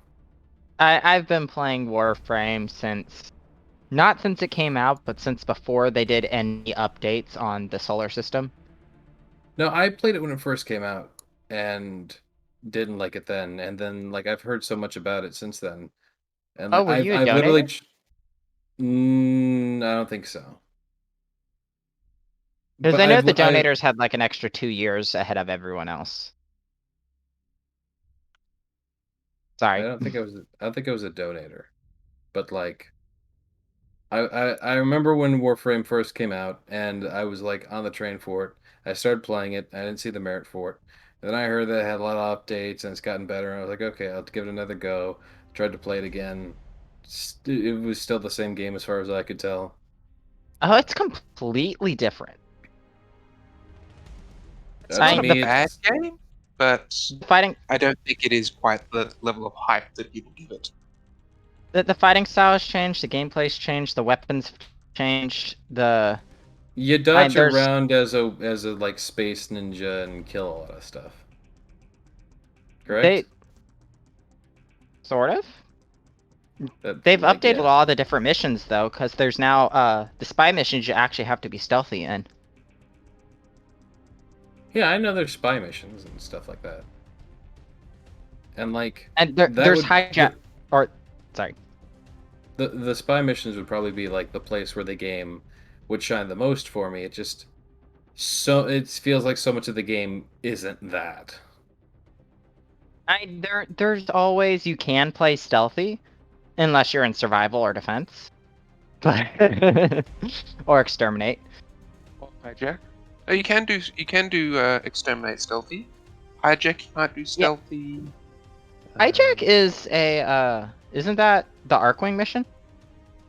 No, hijack's the one where you got to escort either the rover or the Fomorian core. Those ones. Okay. I haven't done those since the Astral Twilight event. Braco, you've been shot for 3 damage. No, that missed. I duck behind Kravis. I've got cover. Dacro counterattacks? Or He's not within range. I'm not in range. Kravis, charge!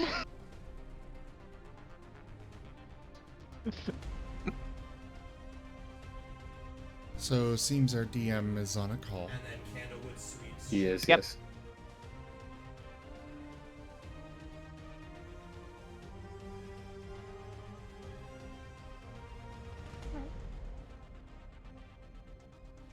Oh no. As Kravis rolls over and flattens Dacro. He Does it need a swung. critical miss card? He swung so hard. Yes, critical miss card. I don't know how to do it. I know what but- happened. Kravis didn't charge. Kravis just threw Dacro as a charge.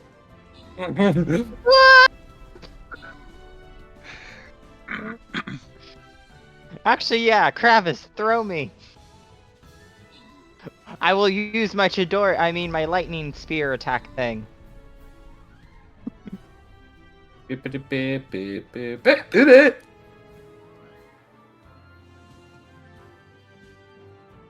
would be one of those then. Oh god! You throw me straight into the pond in front of you. Just like straight down, like those guys when they get a touchdown of football, you just throw me right down. You straight into the pond. Just breaks Decro's neck. Oh no, I'm just stuck in the mud. My leg's stuck in the air. I can't get out. You suffocate. Le bleh.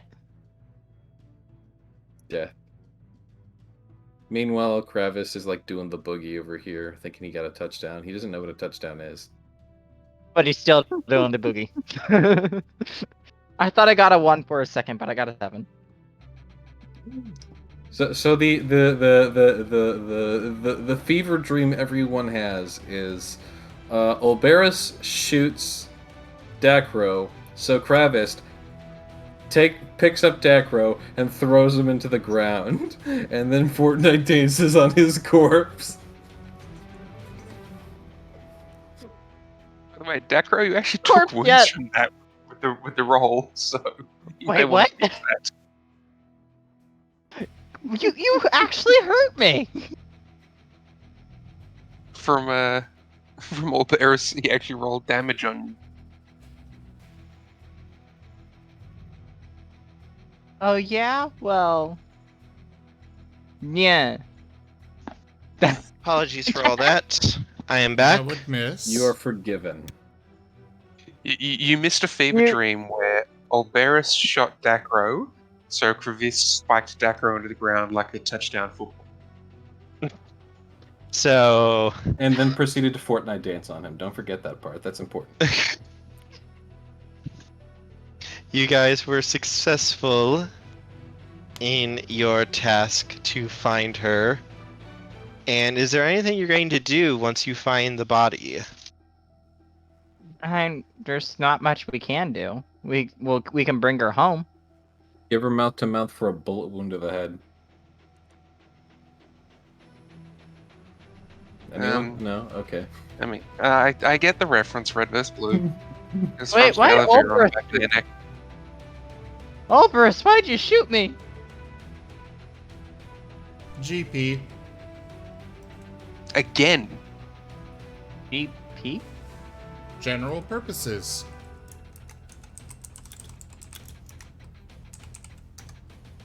Boot to the head. So, as you guys make it back to the carts where the other carnies have gathered, as they see the body, many of them just kind of nod in resignation, and her sisters and the child break down even more at seeing the broken, limp body of their sister gone. And Hoot is going to look at you all, look at them, before looking at Kravis and Alberis, and ask, "Can you put the body down?" Okay. I'm just gonna put the body down. Kravis is then gonna walk over to the bearded lady who was serving food, and hold out the spider, going, "Legs tasty." She looks like she's holding back tears. She's trying to put on an act of strength, and she gives a small nod, as you can get the sense that she realizes this is probably what killed her and that you guys killed it, and give a fierce nod as she accepts the legs. Kravis is very, he does not get the social aspect of this. Like, oh, they're dead, okay. He has no social food. If they are dead, they are food. Yeah, the only reason she didn't get eaten is Piety said, no, eat her. I very much said don't eat her.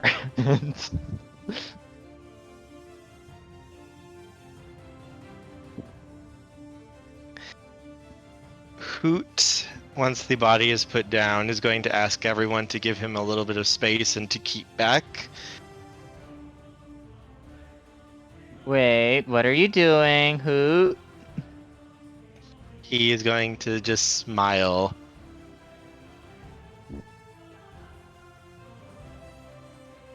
The bird cackles madly as casts raised head. No OP powers! Oh no, he's just using one of my all-time favorite feats that's pretty much utterly useless outside of story purposes. But of which he has, thanks to the donation, because that is what I kind of decided was going to be the feat that's going to be a really big deal for you guys going forward. Is it Talk to Dead? Nope.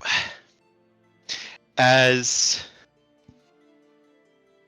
everyone gives him a little bit of space, he's going to move over her chest. This tiny little owl and put his 2 hands over her chest. And he is going to bow his head and begin whispering a soft prayer as you can see the shadows around him begin to writhe and move as though there is a living being there. And as he does so, you can see the shadows, including your guys' own shadows, begin to rise up. Many eyes blinking and opening, many maws opening, as though there's something watching you guys here. Can I As stab my his- shadow? The shadow literally just flows around and it does nothing. And as he does so, Hoot begins to blaze with golden lights. And as he does so, the light begins to flow down into this poor girl. And before your eyes, wounds begin to knit. Injuries begin to heal. And her body begins to restore itself to pure, pristine perfection. Before, with a gasp, she awakes with a cry of terror and sits up. And Hoot all but collapses to the ground as the shadows suddenly abruptly shoot downwards back into the ground. Wait. My familiar can raise the dead.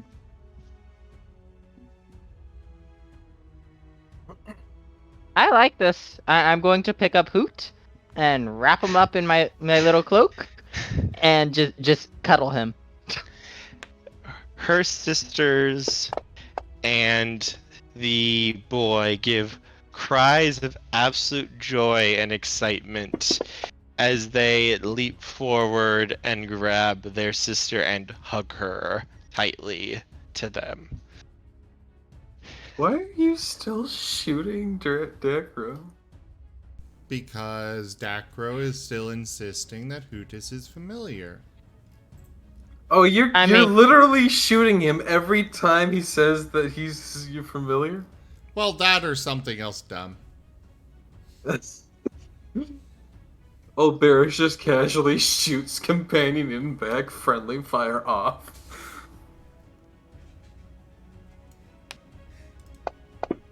Well, I mean, Hoot didn't deny it this time. Don't ask me to heal anyone for the next day. I need some time to rest. Is entirely mechanical, correct? What?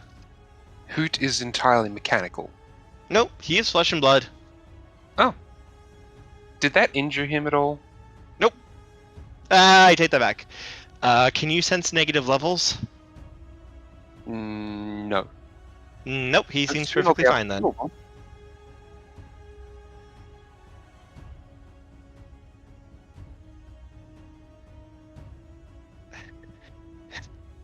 As the ringmaster comes over to you guys, he looks absolutely overjoyed. Thank you. Thank you so much. I can't believe that you actually did it. That you would I be can't willing to believe it do either. that. I don't even know what happened. I just killed a spider.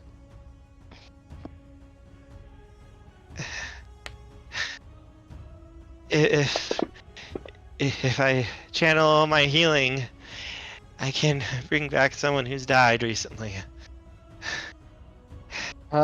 Just don't How ask me to heal recent? anyone else today. Within like the last week or so. Give or take. That will be useful, I am guessing, especially if Olberus keeps shooting me in the back of the head. Oh no, he's not shooting you in the back of the head. He's shooting you in the kneecaps, the elbows. There's one in the thigh. Specifically not places to kill. He's doing the old Western shooter trick where he's doing death by 1,000 bullets.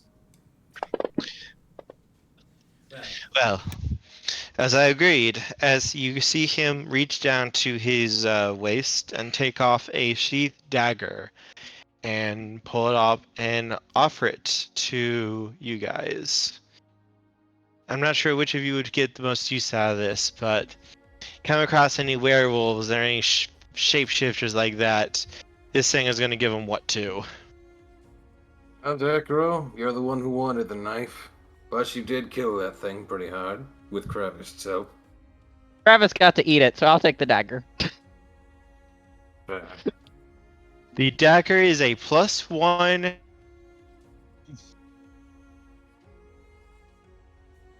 You Good. cut out. Just checking He, on he it. cut out.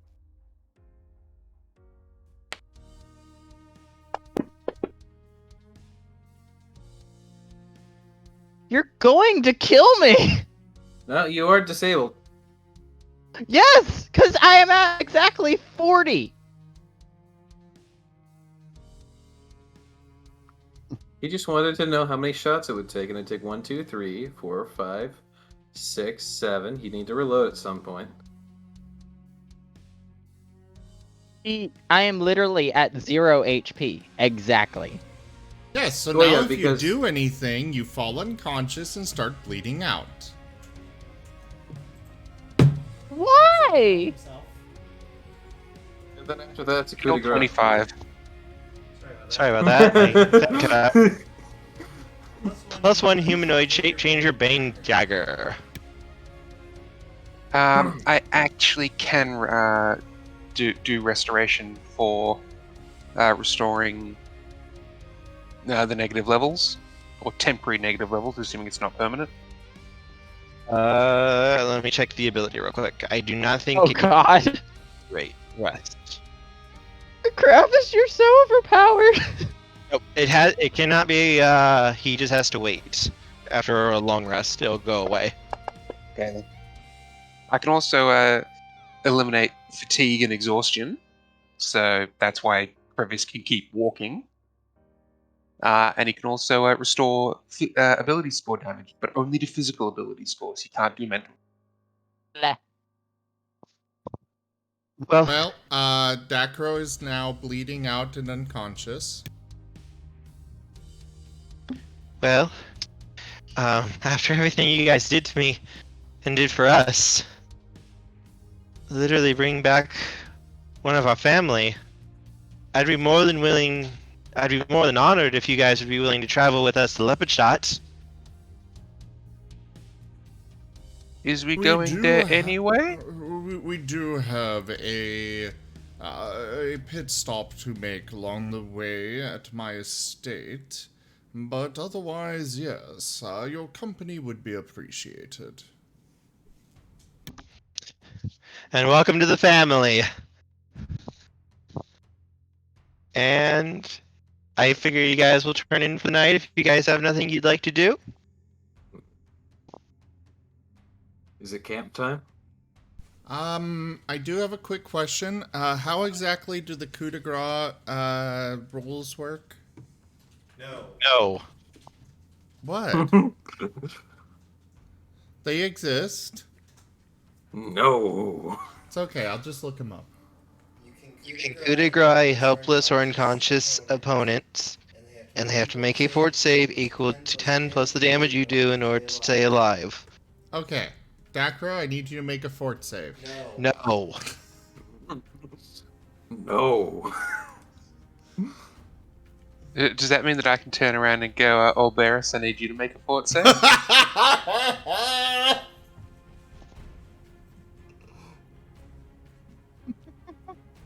And nothing of value was lost. There you go. Can you make a 31 fort save, Dacro? Oh, not Dacro. Or Barris. But I'm not unconscious or helpless. You will be at one point. You gotta sleep sometime. He rolled a 1! Come on!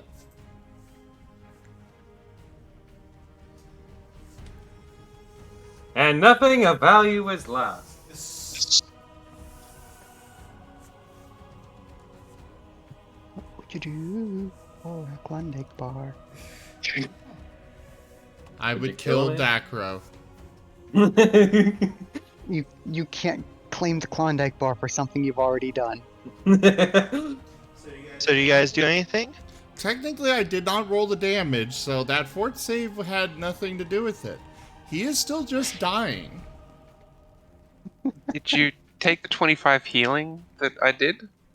I mean, to be fair, I can just state that all your damage has been for naught because you haven't been rolling attacks for it. I did roll attacks for some of it, but Yeah, and then you get bored of that. So Yeah. all that damage is not. Rules lawyer to the rescue. No, I'm kidding. Kravist will offer to stand watch. They will happily thank you as everyone begins to head to their carts to turn in for the night. Gunny is going to ask if any of them know anything about swordplay. No. Oh. So if anyone wants to perform for the group once they get to Lepidstot, they'd be more than willing to join the show for the however long they're there. Kravist really wants to join the show with the what's it called? The giant guy who does feats of strength. The troll blip? Okay. He's Strong 8 feet man. tall and towers over everyone. Kravist at 10 feet tall looks down on him. The troll man. Yeah.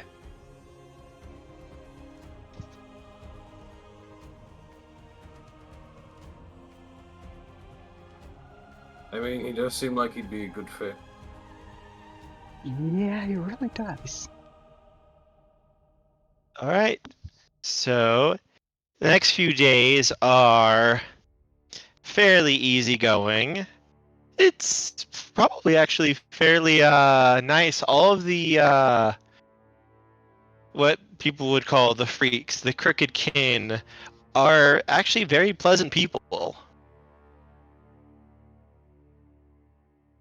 If anytime anyone wants to ask anything of them, they'd be more than willing to help out, especially you guys.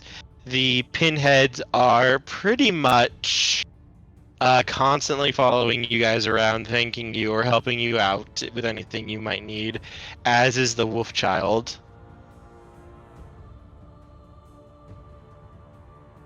Gunny's going to take a liking to the man with no arms and legs. He's going to give him a lot of company. Prince Zah, the human caterpillar. Yes. Sajir, the Viridian princess, also seems to have taken a little bit with Alberis. which one? Sajir, the Voldur, she's the four-armed woman in very exotic silks and fine outfits. She has the accent, darling. Ah, yes, that one. Yes, that is Gunny- who she is. But she is very thankful for everything that you all do for her family. Gunny is going to ask Prince if he lost his limbs or if he was born that way. He was born that way, Ah. and he will admit to you as you guys are traveling that he was actually once enslaved in the devil-worshipping country of Chiliax in a sideshow before he was eventually able to earn enough money to buy his freedom. And since then, he joined up with the Crooked Kin, and this basically is all just an act, but it's something that it makes him feel important rather than like a freak like everyone says they are.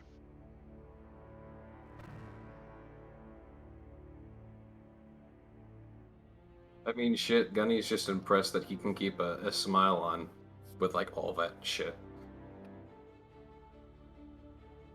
Hey, family's everything. You do whatever it takes for family.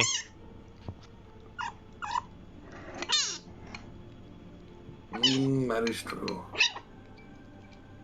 Very true. Дикая кошка. Скоро она закончит.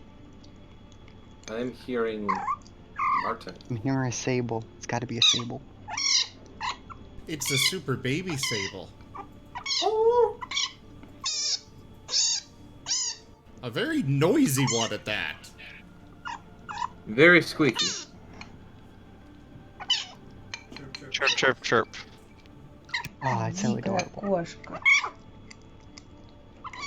Скоро она закончит.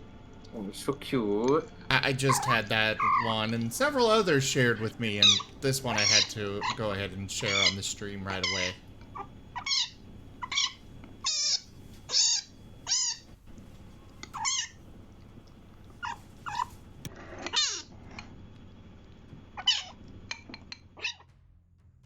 Anyways, so...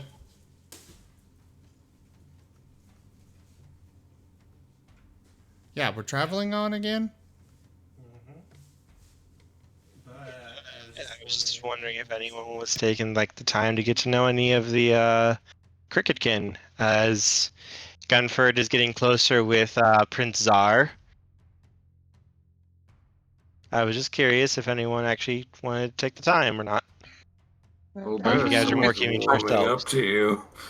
Grievous would probably spend some time with the bearded lady since she provides nice food.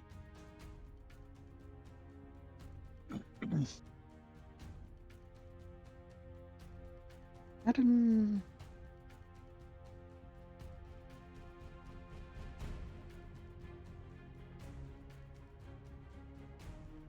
Also, Gunny looks under his arm and whatnot, just to make sure that frickin'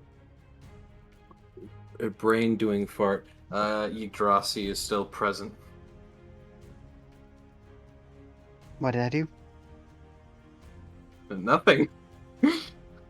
Just kind of making sure you're still here. Nope, dead. I died last Thursday. Last Thursday. Oh no. But this is the Friday game. Ooh. I don't know. Do any of the cricketkin seem like they would be interested by just sleight of hand or regular magic? Oh yes. None of them can do magic, but if you offered to show them like magical spells and such, they'd all be extremely interested in it. In that case, prestidigitation to the rescue. I will awe them with absolutely nothing. Turning colors from one to another. Making sparks and small splashes of water that you can control. There's a lot you can do with prestidigitation with a little bit of thought and work.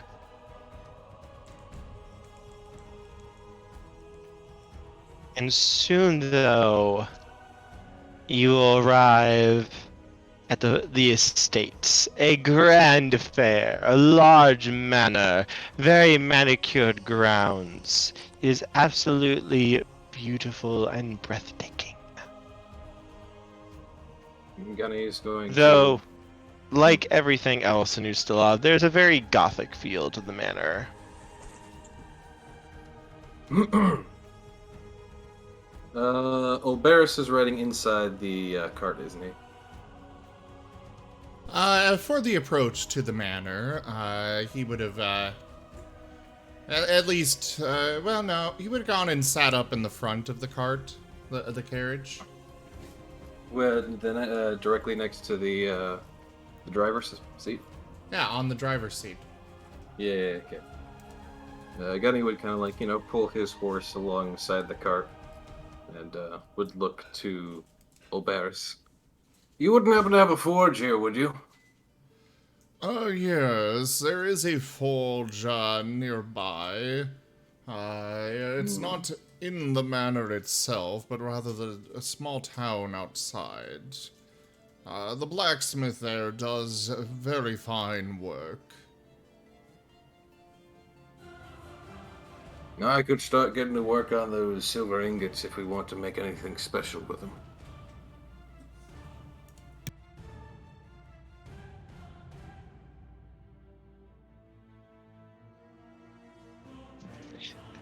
the group is happy to make camp here on the grounds. They've never been to an estate like this rich and this big before. They're used to performing in very simple towns and such. Varys would happily point them to a location that they could set up at, right near the manor's gates, and he would summon a few messengers to spread out the word. If you all would like to perform here this evening, I would be honored to host you. They would be delighted to put on a show for you and your servants and guests here.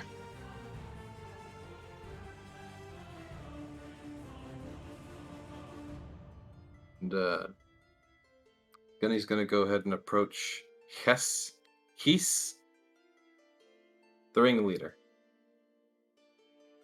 Caleb. Yes. Caleb Hess. Yes.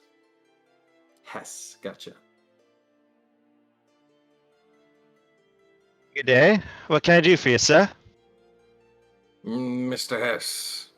Now that we're in an actual town, I used to be a smith back in the day, and of course there is one here which you could purchase any goods from, but I'd be more than happy to make you something if, well, all I would need would be the cost of supplies if you need any horseshoes, new axles on a cart, anything being worn down. Caleb will nod. I'm not sure what we need off the top of my head right now. I'd have to check with Lydia. And she usually keeps track of more of the business side of things. But once I know, I can get you a list and see if we got the funds to pay for it. Alright. Like I said, just need the cost of materials. Shouldn't be that expensive. Just something to keep the hands busy. I'm not a performer, but I know where I'm useful.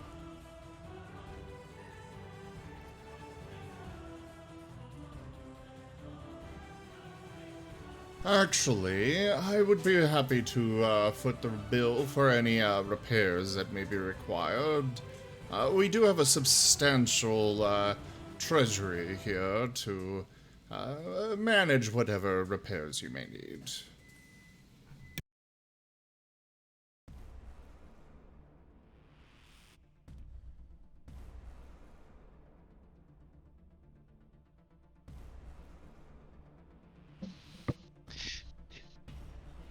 As you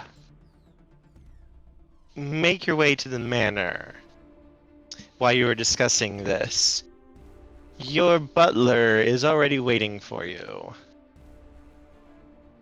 And he gives a deep bow of greeting to you as you return. Greetings, sir. Your guest is already waiting for you in the sitting room.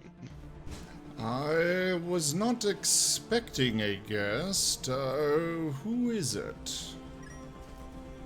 A very nice man. He said that he knew you from your recent escapades in Revengro, sir. Do you look like a tiefling? No, he didn't. Good. It's not the devil, man. Very well, I shall meet them. Do show my compatriots here around and make sure that they have everything they need. You can see for like an iota of a second surprise on your butler's face. Like literally less than a split second before he carefully masks it and nods his head. Very good, sir. I will see to it at once. And he will begin making the preparations. Oh, yes, sir. Also, there will be a show this evening by a traveling group. just outside the gates. You may have seen them. Do make sure that all of the staff have been informed, and that they are being given the evening off to enjoy. Very good, sir. I will see that the message gets spread to all of the servants and the help that they will be ready for the show this evening. Is there anything else that you require, sir? No. Though perhaps, did you already have refreshments brought to the... wherever it was? Of course, sir. The sitting room. Brain kind of died on that. Very good, very good. I should have expected no less from such a fine servant as yourself. He will nod his head slightly. But of course, sir. Is there anything else that you require before I go about my duties? No, go ahead. As you will be, sir. And he will turn and head off to begin his list of jobs. Would have to start with him showing the others around.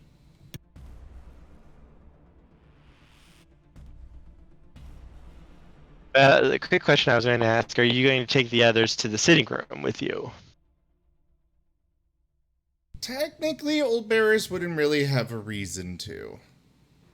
Okay. I mean, if it's a guy that came here for him, there wouldn't be a reason to bring others to the meeting. Though I'm pretty sure I know exactly who this is, and I don't want to cut him out, but it's just, there's no reason that he would have to bring them. Unless Alberus realizes who it might be if you are. Fair. He'll bring everybody. Okay.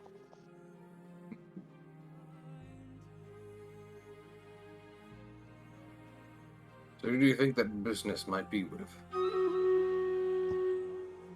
Well, the only one that I know of from the Ravenglow that possibly might have come would be the devil.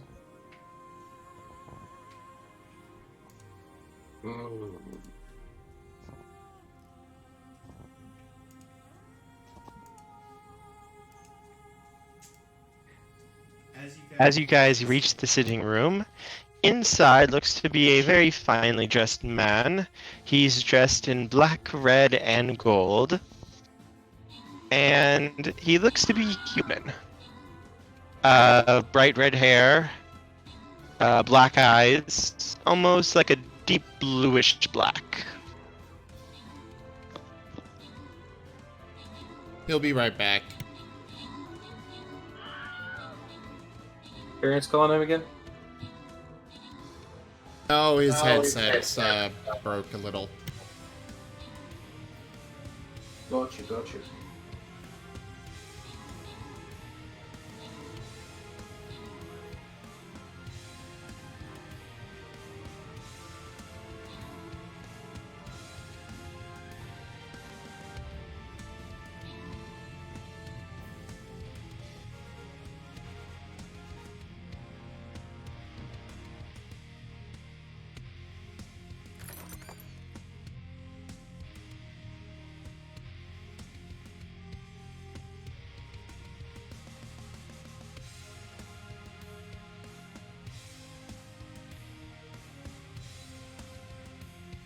Hello? Hello. Hello. As you all reach the sitting room, as I said, the man is impeccably dressed, a very fine black, red, and gold suit. Red hair with deep black, almost, you could call it like a bluish black eyes. And he looks to be human, and he is sipping at a cup of tea and just seemingly enjoying it.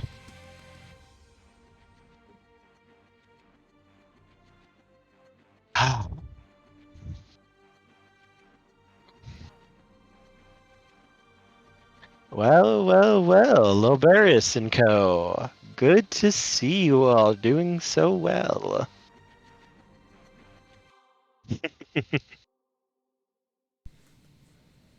Yes, and who might you be? You aren't that stupid, Loberius. You know exactly who I am. All of you should.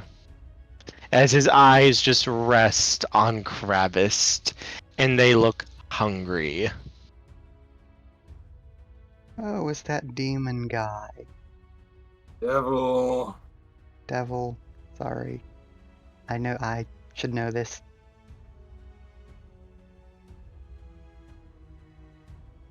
Hmm.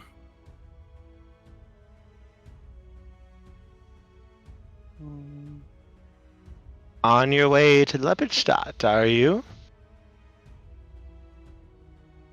Yes, that is where we were headed.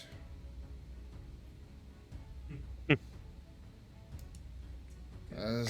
Something about that amuses you. No, I was keeping eyes on you just in case any of you tried to run. It would have been fun. But I get to have my fun later.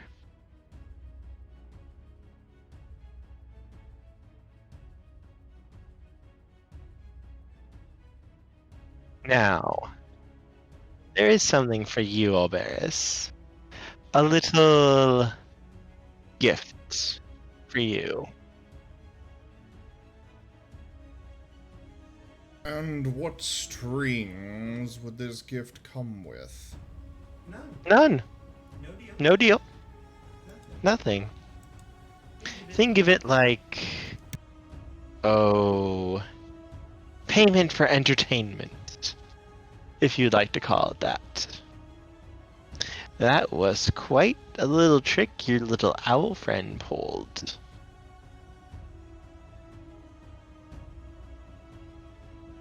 Surprised you're not paying Dacro. After all, he likes to claim the thing is his familiar.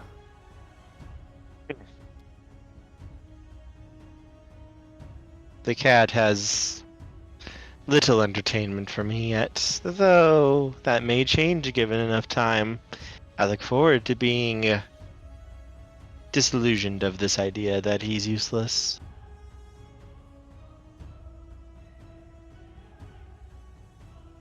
Well, and say what you will and give what you will give. And preferably be off.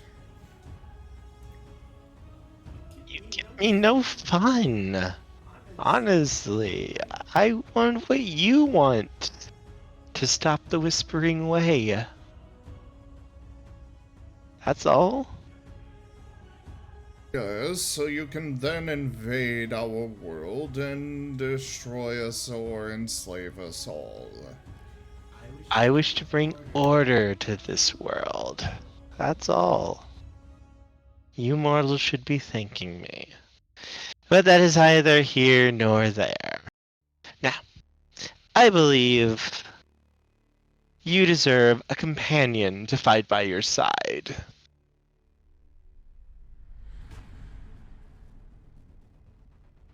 And it just so happens that I can grant you one.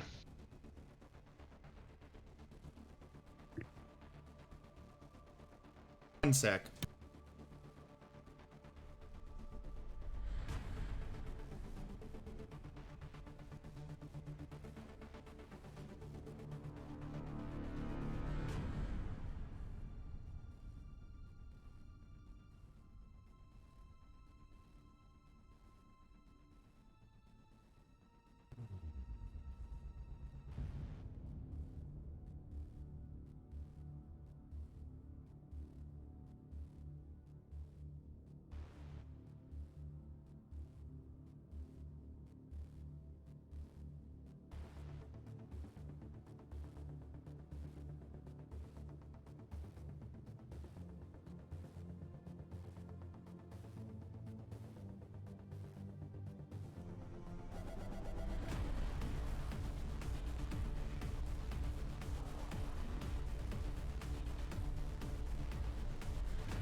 So, sports ball.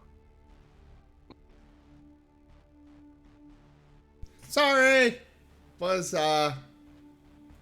discussing things in regards to this Okay. with Kerr, since we're right here next to, well, same room. Yeah. Anyways, where did we leave off? Oh, right, the companion thing. Demon companion, something. As the demon is going to reach casually down and begin to etch a flaming pentagram circle into the ground with one finger. As he pressed... Why would you assume we would have taken any help from you? Because you don't want to die. We also don't want to be spied on by the likes of you either. This is a gift, not a spy, believe me. I'm already watching all of you. I don't need a spy. Yggdrasil, you would know there is magics that would allow someone to view things without having to be there.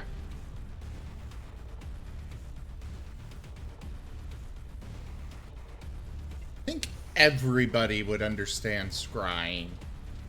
Or at least that it It's actually not. exists. It's not very common magic. Oh, okay.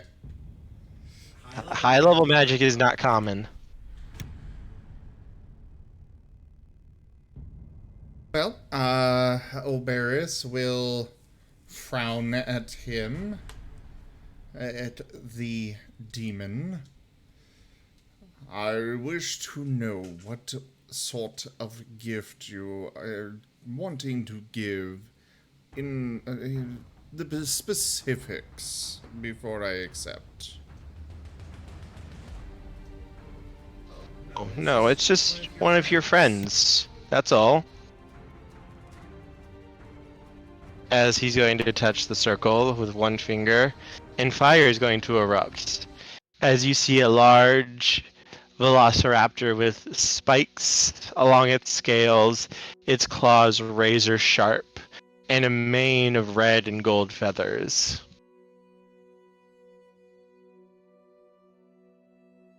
What are you doing with Axis? A gift. A tiny drop of power to it. Oh no. Oh no. Oh no. Uh-oh. Oh yeah! Well, I guess I'm gonna need a new floor for my sitting room. Jeff, give us the bad news. Maybe smash? Hey Carvis, make a will save. He I did. just did. Make another will save. I will state Gunny's hand is like on the pommel of his blade, like he's ready to go.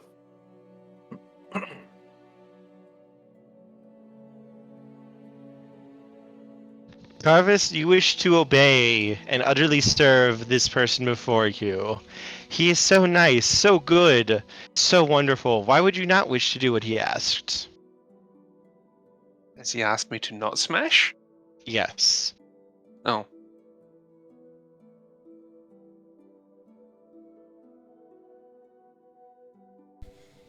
Okay, then no smash. What I still wish to know what you are doing with Axis. I have simply granted him some power. Some of my power to ensure that if you encounter any threats in Lepidstot, he can deal with them and keep you safe.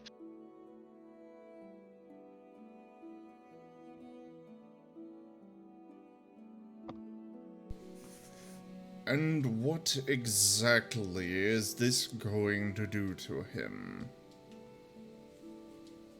Nothing much. Just Do not make him... give me this roundabout answer. I expect a direct answer to my question. Especially here in my own home.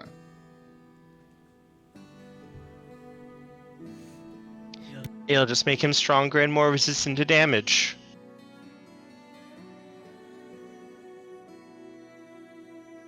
And that is all. Yes. Very well. I accept your gift graciously. Please add to your animal companion.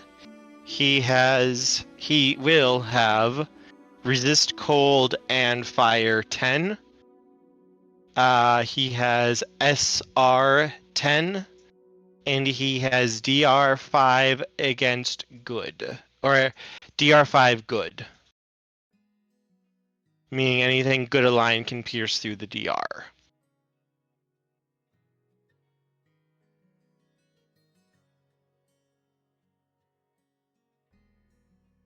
Well, that is appreciated.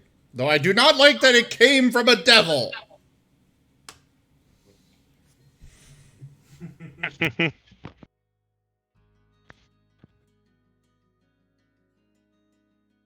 I'm just here to help you. Your goals are my goals right now. Now, I'll leave you two to get reacquainted again, and I do hope you enjoy your show. I'll see you, perhaps in Lepidstot. Farewell for now, my new friends. As he's going to bow and literally just vanish. Teleportation, you guys can all guess, is the same way he left before. No, before he wasn't real.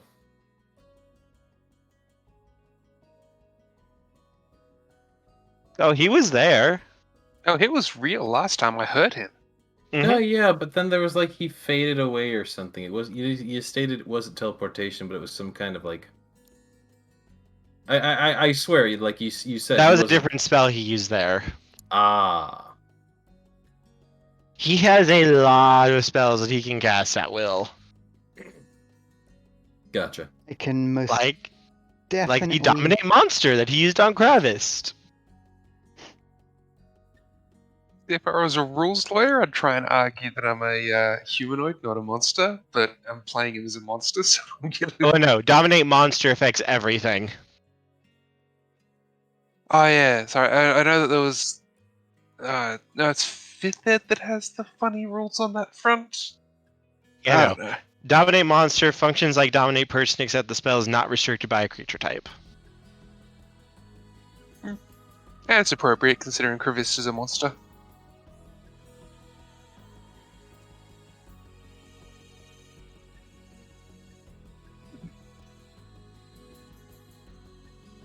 And I think that will be a good ending point for today. We'll finish up at the manor next week, and then we will make it to Lepidstot.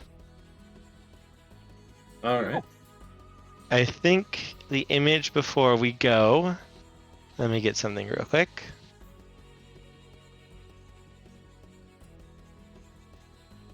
We really destroyed your thing, didn't we? It wasn't supposed to be that hard. I just didn't expect you guys to kill it that quickly. Yeah. We killed it in half a round. Not even half a round, like a fifth of a round, a sixth of a round. It wasn't The like round didn't we even killed it start in yet. in its own surprise round. We didn't roll initiative. Yeah. To be Which is, fair, again, why I'm. he's expected us not to kill things horribly multiple times. And then things like with the scythe happened, the phase spider, multiple different things that we have just annihilated within seconds. That's fair. Wasn't this supposed to be a hard campaign? What? Wasn't this supposed to be a hard campaign? You haven't got to the hard part yet. I don't think we've got to the easy part yet. Tomorrow, next week's session. The Trial of the Beast.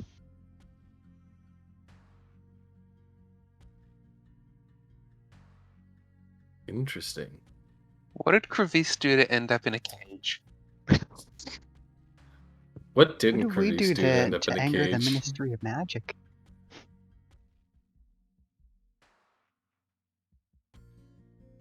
Although I suspect if they put Crevice in a cage like that, the cage wouldn't last very long. Curvis eat cage. Bypass hardness with sundering. Like, literally nothing can hold me back. Given enough time, I can smash What about through magic? Ooh. Magical cage. I am planning on going down the route where I can also sunder spells. Oh, jeez. All right, everyone. Well, thank you all so much for joining us this evening for Lords of Death Pathfinder. Kerr needs to remember to turn off his mic.